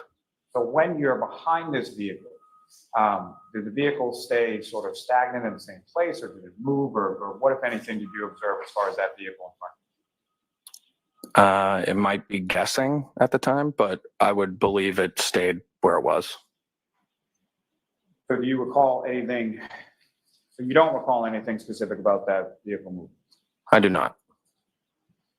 We have 5,000 concurrent viewers currently. Thank you, everybody, for And as watching. far as the vehicle itself, did you observe anything about sort of the occupants of the vehicle or anything like that? I did not. Now, as you're pulling away from the vehicle, where was your attention sort of focused as you were pulling away? I believe my side view mirror and then on the road. You're looking in your side view mirror to see if there's any other vehicles coming up on your left, correct? Correct. And then you're looking through the windshield because you're driving a car, correct? Correct. And at any point in time that you were outside of that residence, at any point, did you observe anybody get up out of that vehicle or exit that vehicle or go toward the house from that vehicle or come from the house toward that vehicle? I don't believe so.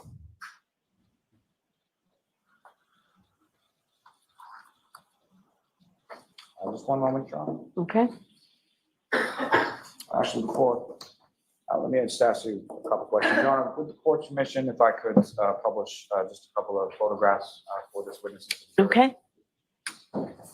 Thank you to John Feather for becoming Ms. a new Gilman, if I member. could have exhibit number 71.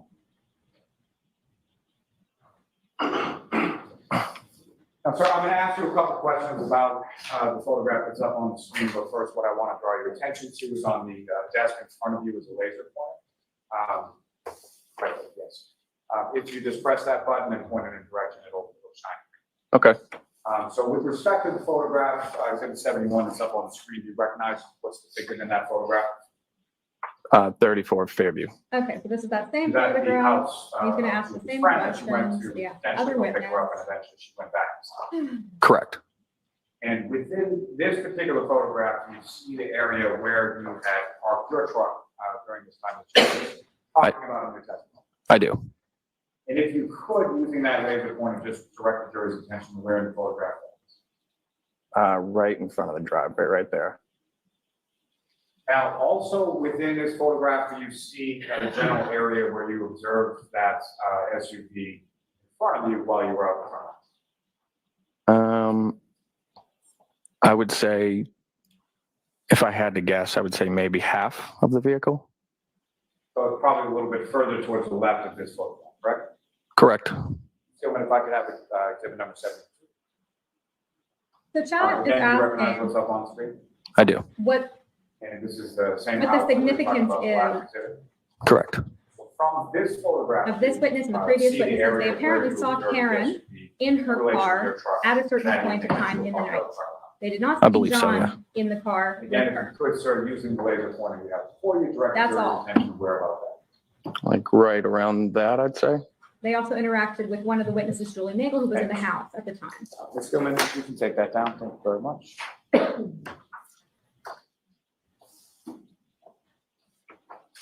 Just one moment, John. Okay. So I don't know about you guys, but I feel like these last witnesses have been mostly consistent. Thank you, sir. Nothing further for this witness. Thank you. All right, cross-examination. Thank you, Ron. Let's see about cross. Let's see what happens. Good afternoon, sir. Good afternoon. So you were driving the vehicle that arrived at 34 Fairview to pick up Ryan Nagel's sister, Julie, correct? Correct. And you had met Julie prior to that date, obviously, correct? Correct. You had been over the Nagel home several times since the two of you had met years and years ago, correct? Correct. With your best friend's sister, correct? Correct. Do you recall about what time it was that you got there, Not the exact time. approximate? I would say around midnight. And you now know, as you testify here today, that you were outside the residence in back of a black SUV that was driven by Karen Reed, correct? I do not know that based off my knowledge. Not your personal knowledge, but you now know it's pretty much common knowledge, correct? I guess so. And in fact, that black SUV was parked directly in front of yours, in front of the front lawn of 34 Fairview Road, correct? Correct. And while you were there, you never observed that black SUV strike anyone, correct? Correct. You never heard any arguing outside of the residence of 34 Fairview, correct? Correct. And possessing that information as you did on January 29th, were you interviewed by any state police investigator regarding this case on January 29th? On that day? Right. No. What about the next day or the rest of January or any day in February of This is 2022? cross-examination, Mrs. Allen Did Jackson. state police come to interview you about the information that you had as the driver of that vehicle? No. In fact, isn't it true that no investigator from the state police or the district attorney's office interviewed you anytime during the entire year of 2022? Correct. And that the first time you spoke to any official, it was not from the district attorney's office and not from the defense in this case, correct? Objection. Sustained. You can word this differently, Mr. Kennedy. Okay.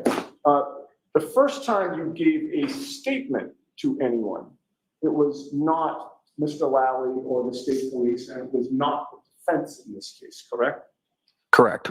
And that was on May 16th of 2023? Which time would that be? First time you gave a statement, sir. May 16th of 2023, does that sound correct? Around that time it would be. Okay, and you know, today is May 15th of 2024, right?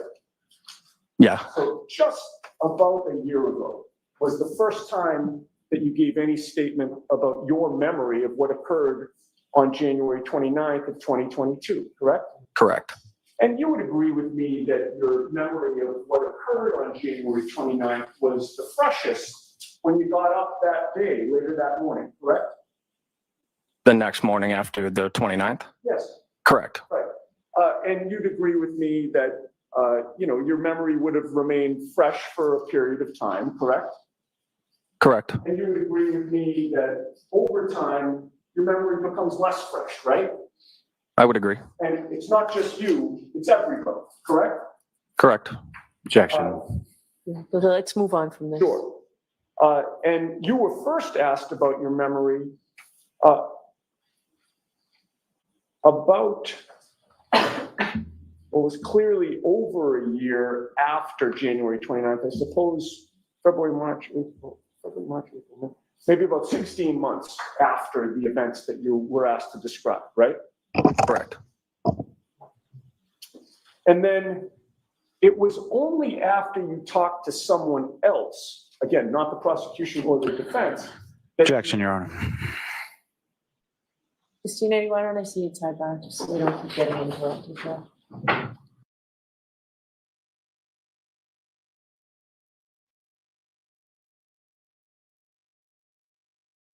Really? Another sidebar?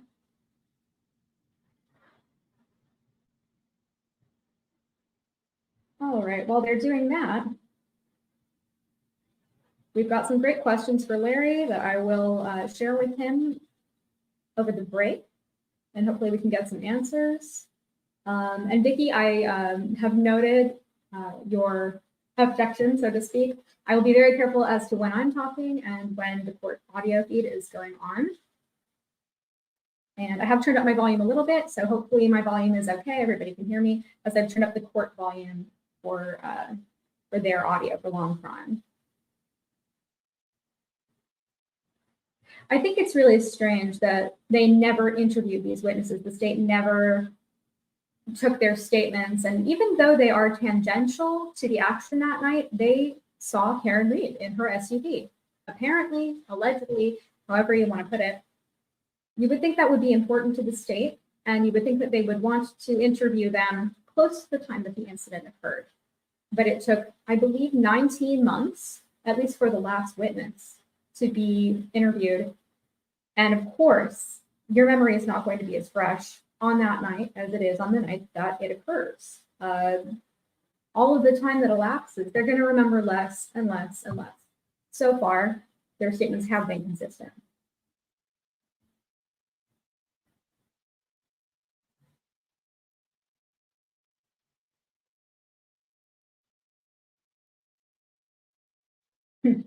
And Renee Hicks asks, no one is annoyed that they drove all that way and she didn't want to ride anymore. Well, I'm not sure exactly how far they were from the Albert House. Canton is, I think, pretty small.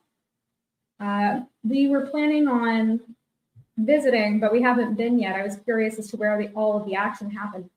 Larry and I probably will be visiting Canton to figure out just how far it was, but it might have been nearby. So I'm giving these witnesses a B+.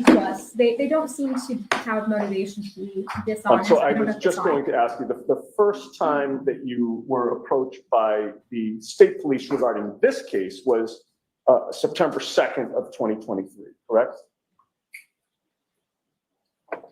Around that time, correct, yeah. Right. And that would have been 5 months after the first time you were approached, and it would have been about 21 months after January 29th of 2022? Correct. All right. Now, was Larry on? I didn't see him. Drove your own Ford F-150 to 34 Fairview, correct? Correct. And the plan was to, again, to pick up Brian's sister Julie, correct? Correct. And the entire time you were in the car, from when you left to go to 34 Fairview until you're now leaving 34 Fairview to go home, that driving arrangement was the same. In other words, you in the driver's seat, Ryan in the front passenger seat, and Heather in the back, correct? Correct. Do you recall whether Heather was behind the passenger, Ryan, when she was sitting in the back? I do not recall. So you don't recall where she was in that back cab? No.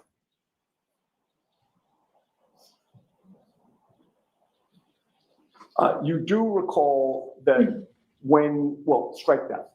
As you're approaching the residence, you don't have a memory of coming face to face with a black SUV or any other vehicle, correct? Correct.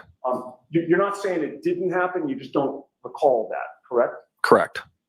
And in any case, your memory, your best memory is that when you got there, the black SUV, and by the way, I don't want to put words in your mouth. Do you recall it as a black SUV or? I do. Okay.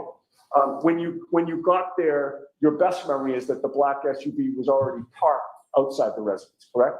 Correct. And it was facing in the same direction that you were facing as you approached the residence. Yes. Which means, and you're from Canton, correct? Correct. You came from the Cedar Crest side and you were facing toward the Chapman Street side, correct? Correct. Same with the black SUV. Correct. And it appeared to be parked properly next to the property, correct? Mine? No, the black SUV. Yeah. It wasn't parked at some crazy angle, correct? Correct. It didn't appear to have struck anything on the side of the road when it was parked, right? Correct. There was nothing unusual about the way it was parked. No. And when it was parked out there and you approached the residence, is it fair to say that there was far less snow on the ground than what we saw in exhibits 71 and 72 that were shown to you by Mr. Lally on direct examination? Correct. Those photographs appeared to have been taken after the snowstorm, correct? At some point? I would assume, yeah. Because there's a decent amount of snow on the ground there, correct? Correct. But as you're pulling up to the house, it had only started snowing around that time? I would say there was a dusting on the lawn, yeah. So Yes, it we was know. starting to accumulate, but there weren't inches and inches of snow, correct? Correct. And your best memory is that the SUV was about 20 yards in front of you? Give or take, yeah. In terms of, just to get your estimation of what 20 yards is, would it have been farther than where you are now to where the court officer is standing behind the jury box? Or is that a good approximation? To the best of my knowledge, I would say maybe a little further. A little further. Maybe. And there was nothing obstructing your view as you sat in the driver's seat of your Ford F-150 of the back of that black SUV, correct? Correct.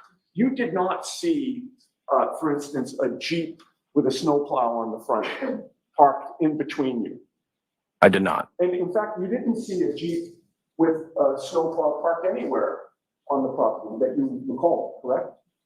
To the best of my knowledge, no. And you didn't see any other vehicles parked along the property line other than yourself and a black SUV, correct? Correct.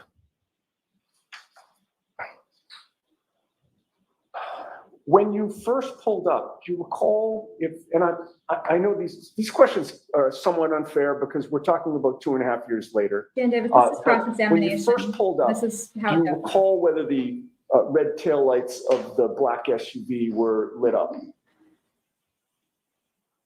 I would say to signal that the car was on, yes. I don't know if they were brake light or just normal tail light. Gotcha, okay.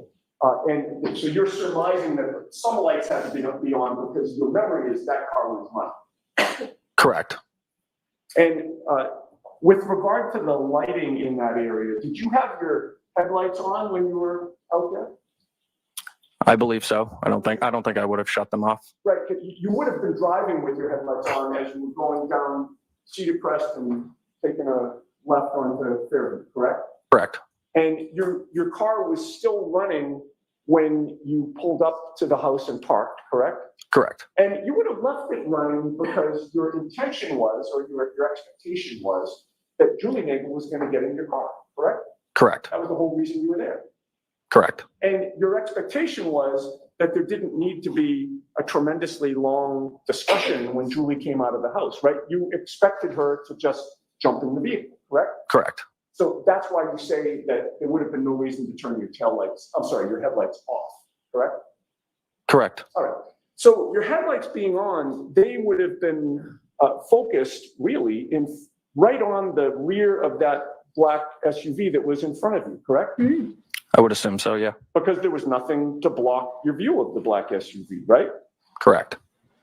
And you did not notice any broken taillight to that SUV, correct? To the best of my Another Larry knowledge, but I Sider. did analyze it. Sure. It didn't stand out to you that to say or to make a mental note, hey, that taillight's broken, correct? Correct. And you didn't see any damage at all to the vehicle that you noticed, correct? It's very focused. To the best of my knowledge. And with regard to when Julie came out of the house, when you pulled up and parked, sort of perpendicular to the driveway, and that's an accurate way to portray it? Correct. You believe that it took Julie, how long to come out of the house? I would guess under a minute. Under a minute? And then after that under a minute span That's of not time, consistent she at then all. had to walk from the front door of the house, With one of Ryan's the front doors of estimation. the house, to your vehicle, correct? Correct. And by the way, did you notice that there were two front doors to the house at that time? At the time, no. Do you recall if she came out the door that was more in the middle of the house or more over toward the driveway? Do you have a memory of that? I don't. I would be guessing if I did. And because the snow had started to stick a little bit, she wasn't running to the vehicle, correct? I would assume not. All right, so it took her some time to get out of the house and get to the vehicle, correct? Correct. And then there was a conversation about whether she was going to come with you or not, correct? Correct. That occurred through one of the passenger windows being open? Correct. And who was involved in that conversation? I can't remember exactly, but I would assume maybe me and Ryan. And there was a back and forth about whether she was going to come or you were going to stay and go inside, correct? A back and forth. It was more just, did you guys want to come in? No, not really a back and forth. Okay, all right. Took a few minutes for her to decide, well, I'm just going to go back inside the house? If that, a minute or two. Okay. And from the moment that you parked the vehicle outside that residence your initial attention, it's fair to say, would have been on the front of the residence to see when Julie was going to come out, correct? I don't believe I was looking. Okay. Where were you looking when you were waiting for her? Did you have a phone? I don't remember exactly, but I had my phone. I could have looked at it. Okay, you could have been like, as many people do, when you're waiting for somebody, you just take out your phone and start scrolling on something. Objection. Do you know if you were doing that, sir? I can't recall, but I wouldn't rule it out. You know, you had mentioned.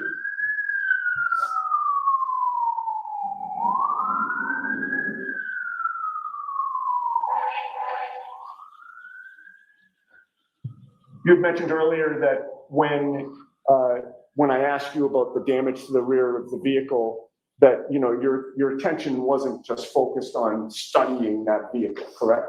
Correct. And it's fair to say that from the moment that you pulled up to Julie coming out of the house, to Julie walking to the car, to the conversation between, you know, you and Ryan and Julie, you were not monitoring what was going on inside or outside that black SUV, correct?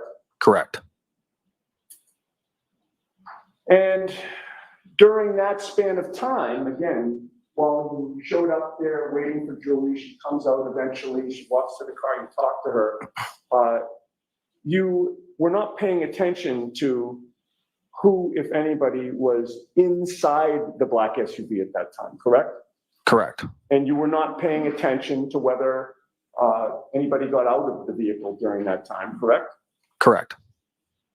And then ultimately, you were going home. The night was over, correct? Correct. And in order to go home, your plan was Very to focused keep going on the up jury and on the Fairview drug. Road toward Chapman Street, correct? Correct. And in order to do that, that would have meant that you passed the black SUV that had been in front of you, correct? Correct.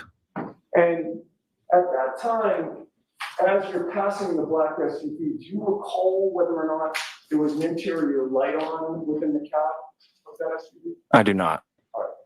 Were you curious at all who was inside that SUV, given that it pulled up to the same house that you pulled up to? Not at all. You were concentrated more on the road. Correct. And as far as you were concerned, your night was over, time to go home, correct? Correct. All right. But it's fair to say that at no point in time, from the first time you saw that SUV until you're leaving it, did you see anybody in the front passenger seat of the SUV, correct? I didn't look inside the SUV. Right. So you didn't see anybody in the front passenger seat. No, I didn't look. You also didn't notice at any point anybody standing outside that SUV? Not to my knowledge. And you never saw anybody sitting in the snow or in the street or on the lawn outside the SUV? Not to my knowledge, And you no. never saw anybody lying outside that SUV. Is that fair to say? Yes. I may have a moment. Yes.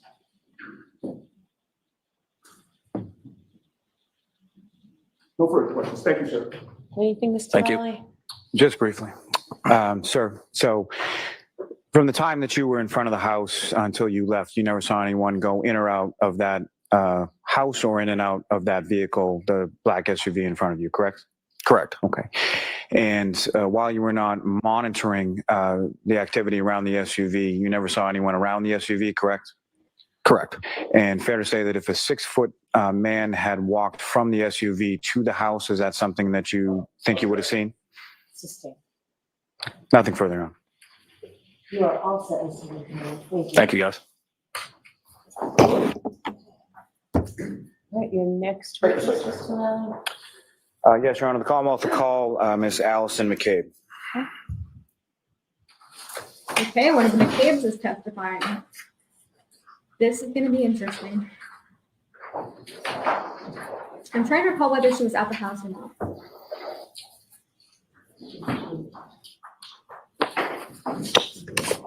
And to our 5,334 concurrent viewers who are watching, thank you so much for choosing the DUI Guide Plus for your Karen Reed Trial Needs. Please like and subscribe if you haven't already.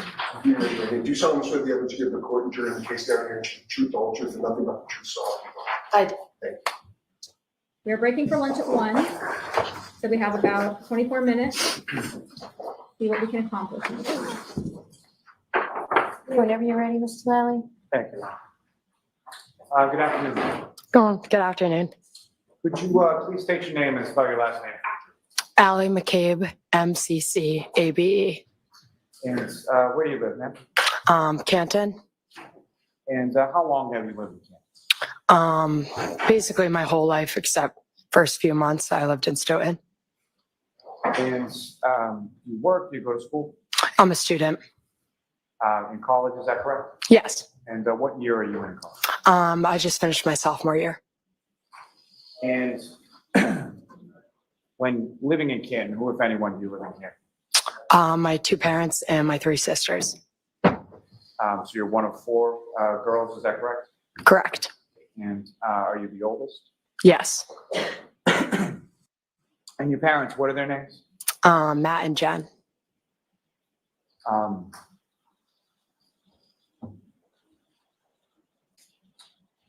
If I could turn your attention to January 28th into January 29th, 2022. You recall those days?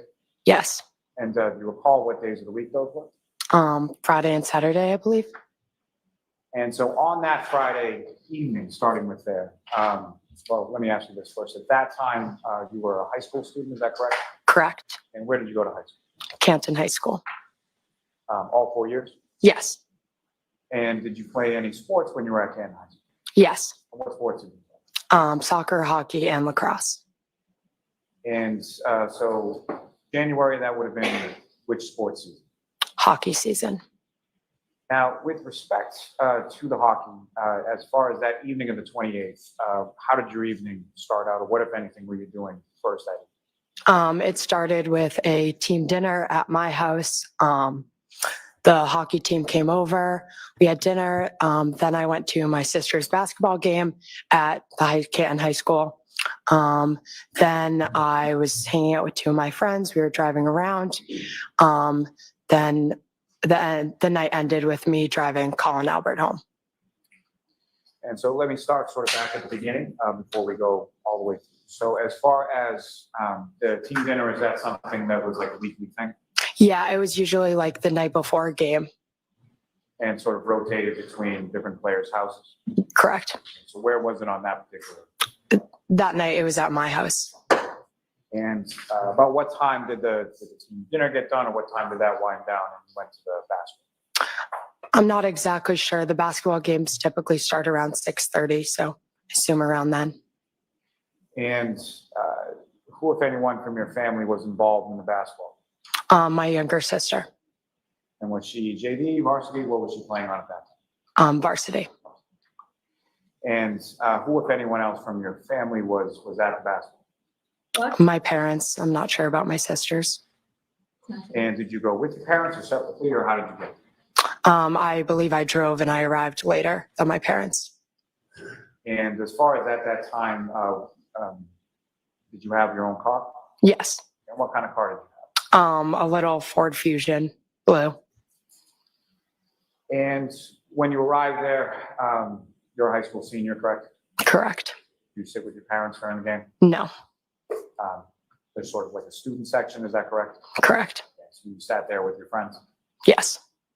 And when the game gets over, where was it that you went? I believe I was just driving around with 2 of my friends. And then as we were driving, we came across a dog on the side of the street. We knew a snowstorm was coming. So we picked the dog up and then brought it to the police station and then drove the dog back to where its owner's house. She seems nervous. And so just as far as the friends that you were driving around with, what are their names? Avery Panadosi and Danielle Seaman. Can you do us a favor and spell those last names for our court yes. recorder, please? Piantedosi. And the second name? S. Danielle Seaman, SEAMAN. Thank you. Thank you. I'm not And those saying- were friends of yours from school, from Canton High School as well? Yes. And had they been with you at the game previously? Yes, I believe so. So you, when you say drove around, whereabouts were you driving? Through Canton, pretty aimlessly, just driving. And at some point you come upon a dog, is that correct? Correct. And where was that? On Elm Street. And this was a dog obviously unfamiliar to you, is that correct? Yes. What's What in did the you do with the house? dog? Let's give us your opinion. The dog ran over to the car when we stopped and picked the dog up and didn't really know what to do with it. So we brought it to the police station. Recall at all what kind of dog it was? No, white. Small It dog. was small. It was white and brown. Not sure what type. And so while you're at the police station, what if anything did you learn about that dog that you brought to the police station? I went in the police station. The dog stayed in the car with one of my friends. And as I was walking in and telling the officer that I found a dog, he got a call from the owner and she asked if she was like, "Oh, can you return my dog, please?" And so you brought the dog back to the owner? Yes. You know about what time all of that was going on? I'm not sure. Now, you mentioned that you had picked up a person by the name of Colin Albert, is that right? Correct. And who was Colin Albert to you, or can you describe to the jury sort of your relationship with Colin? I've known Colin since I've been born. Our families are very close. We went to high school together, school together growing up, in the same friend group. So yeah, we're very close. So he was in the same grade as you, is that right? Correct. So he was a senior at this time as well? Yes. And you have friends, mutual friends together? Yes. Now, the two of you are not actually sort of blood related, is that correct? Correct. But you have sort of relatives in common, is that correct? Yes. And to that point, as far as when he reached out to you, let me ask, Marriage? how is it that I'm you came confused. to come by and sort of pick him up on that? He texted me and was asking for a ride, and then I responded, drove and got him, texted him when I arrived. Now, as far as that sort of, I don't know what exactly to call it, but as far as you picking him up at certain places, like on weekend nights, was that out of the realm of normalcy, or was that something that happened on occasion? No, that's common. He knew I was driving that night, so it's pretty common. Our friends, we always just drive each other around and stuff. And without getting too much into it, as far as high school was concerned, particularly when someone was drinking, would they call and ask for a ride Correct, yes. rather than driving their own car? Yes. And as far as you knew, was Colin drinking at least at some point during that? Yes. Is that why he needed a ride? Yes. And with respect to your parents, did you, around this time that you're driving around and you're going to pick up Colin, did you have any idea where your parents were or what they were doing? I knew they were going out after the basketball game, but no, I didn't know. I have their Life 360. They have mine, so I wasn't sure though. And as far as the Life 360 goes, is that something that that you sort of keep track of them, or they keep track of you? It's more them keeping track of me. I believe that's an app that now- shares your location with people. Do you know approximately what time it was that you first get sort of a Colin reaches out via text to pick him up? I believe it was around midnight. Not exactly what sure exact, but around midnight. And did you know where he was when he asked you to pick him up? Yes, the Albert's house, 34 Fairview. And is that a house that you're familiar with? Yes. And what, if any, relationship do you have to the people that live at the Alberts house? My aunt and uncle and my cousins. So Brian Albert is your uncle, correct? Correct. Paul Albert is your aunt. Correct. How is she your aunt? The father's side, the mother's side? We need a family My tree mother's sister. to figure out this mess. And Colin Albert, obviously last name Albert. he's Somebody related to made one. people Let me that, know in chat if you have a link. Correct. We can post sort it of on on the other apps. side of the family. Correct. And do you know what, as far as your conversation with Colin, do you know why he was over at that house that night? It was little Brian's birthday. And so he had gone over for that purpose and you went by to pick him up. Yes. And do you recall where you were or sort of who you were with when you first get that text or communication from Colin to pick him up? Yes, I was at another friend's house. After I drove Avery and Danielle home, I went somewhere else. So you drove with the two friends that you were with earlier home and then you went somewhere else? Yes, I believe, yes. At that point, did you get a text from Colin? Yes. Now, do you recall whether or not the information that you had as to where Colin was that night, is that something that came via text as well, or was that a phone call or some other type of communication? I knew he was there. Could have been a phone call. I'm not sure. So were there a variety of different ways that you would have communicated with Colin around that time? Yes, there's other apps as well. Yes. If there's a I'm question sorry, about you whether said she you picked him apps as up. Yes. She What sort of kind his of alibi. For example, like Snapchat. So you had each other's sort of Snapchat information, phone number information, call, text, snap, could have been any of I those. imagine they Yes. subpoenaed her records for her phone, any text Now- messages that were sent between the two parties. When you get that communication from him to come pick him up, about how long a period of time was it from the time that you get the text from Colin to the time that you arrive in the She area? didn't say it was a text, I'm not sure. did she? And you're familiar with that home at 34 Fairview, right? Correct. Place you've been to countless times before, you're related to the people that own it. Correct. And do you recall from where you were coming from as far as how did you come to Fairview? Would that have been on the Chapman side or the Cedar Crest side, or how did you come? I don't remember.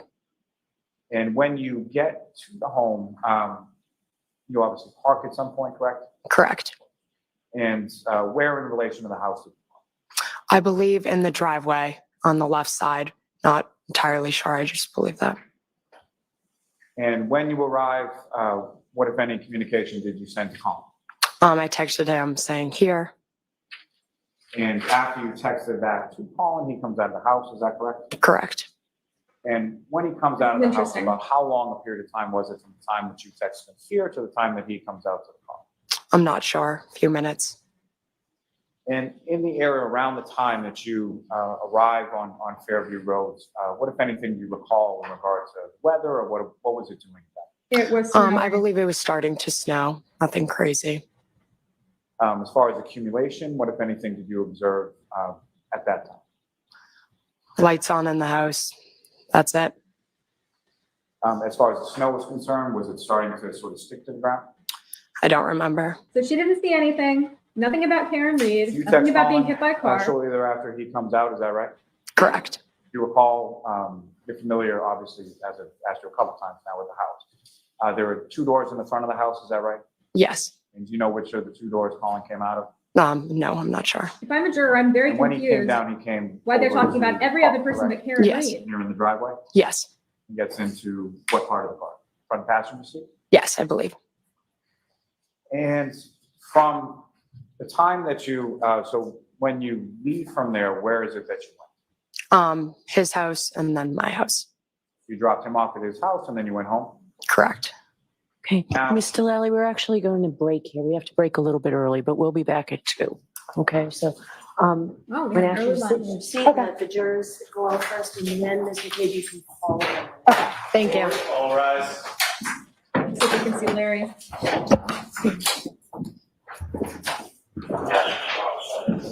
Goodbye.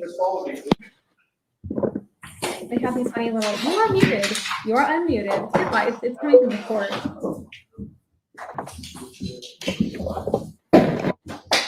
Oh, poor Karen. I hope she knows how much support she really has.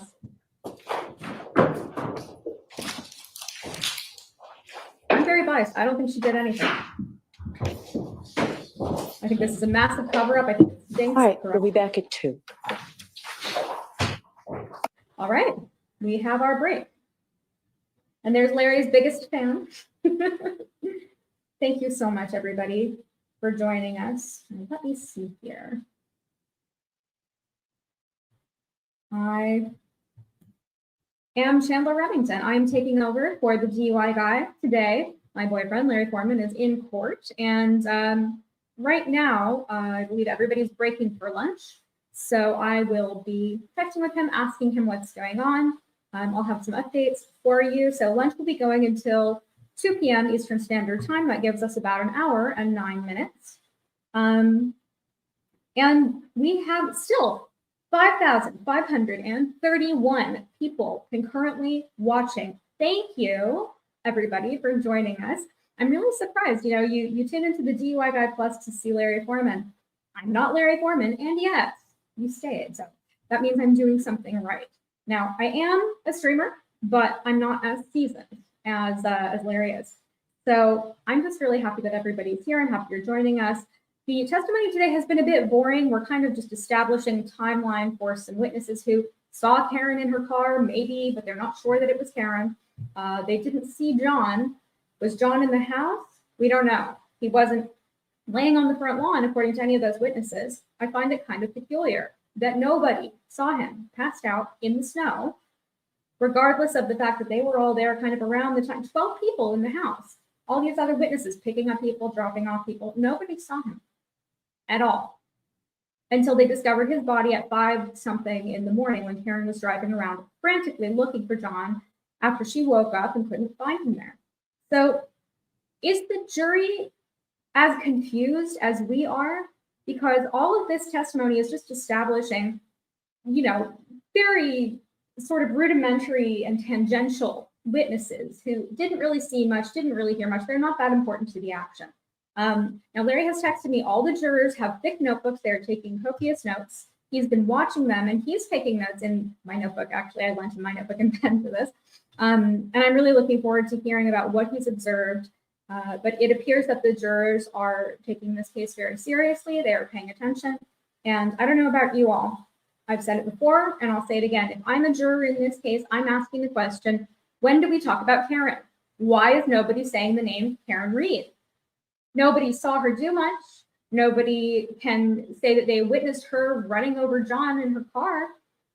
She only has a broken taillight. He's over 6 feet tall, over 250 pounds maybe. How did he not massively ruin the rear of her car? How did she drive home and not know? I mean, nobody noticed anything. Nobody heard a commotion. There was supposedly music playing inside the Alberts house at 34 Fairview Road, but it wasn't loud enough to where they couldn't hear somebody getting run over in their driveway at 12:30 in the morning. Well, thank you all for joining us.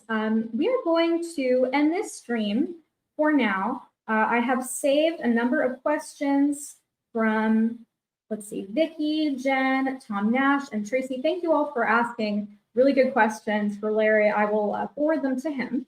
And in the meantime, I will be checking in with him, and we will be back at 2 p.m. So that's a wrap, folks. I will see you at 2 Eastern Standard Time when we are back from lunch. And we will be with this current witness, one of the McCabe's. Thank you all very much for joining us. I'm not the DUI guy, but I'm happy that you stayed.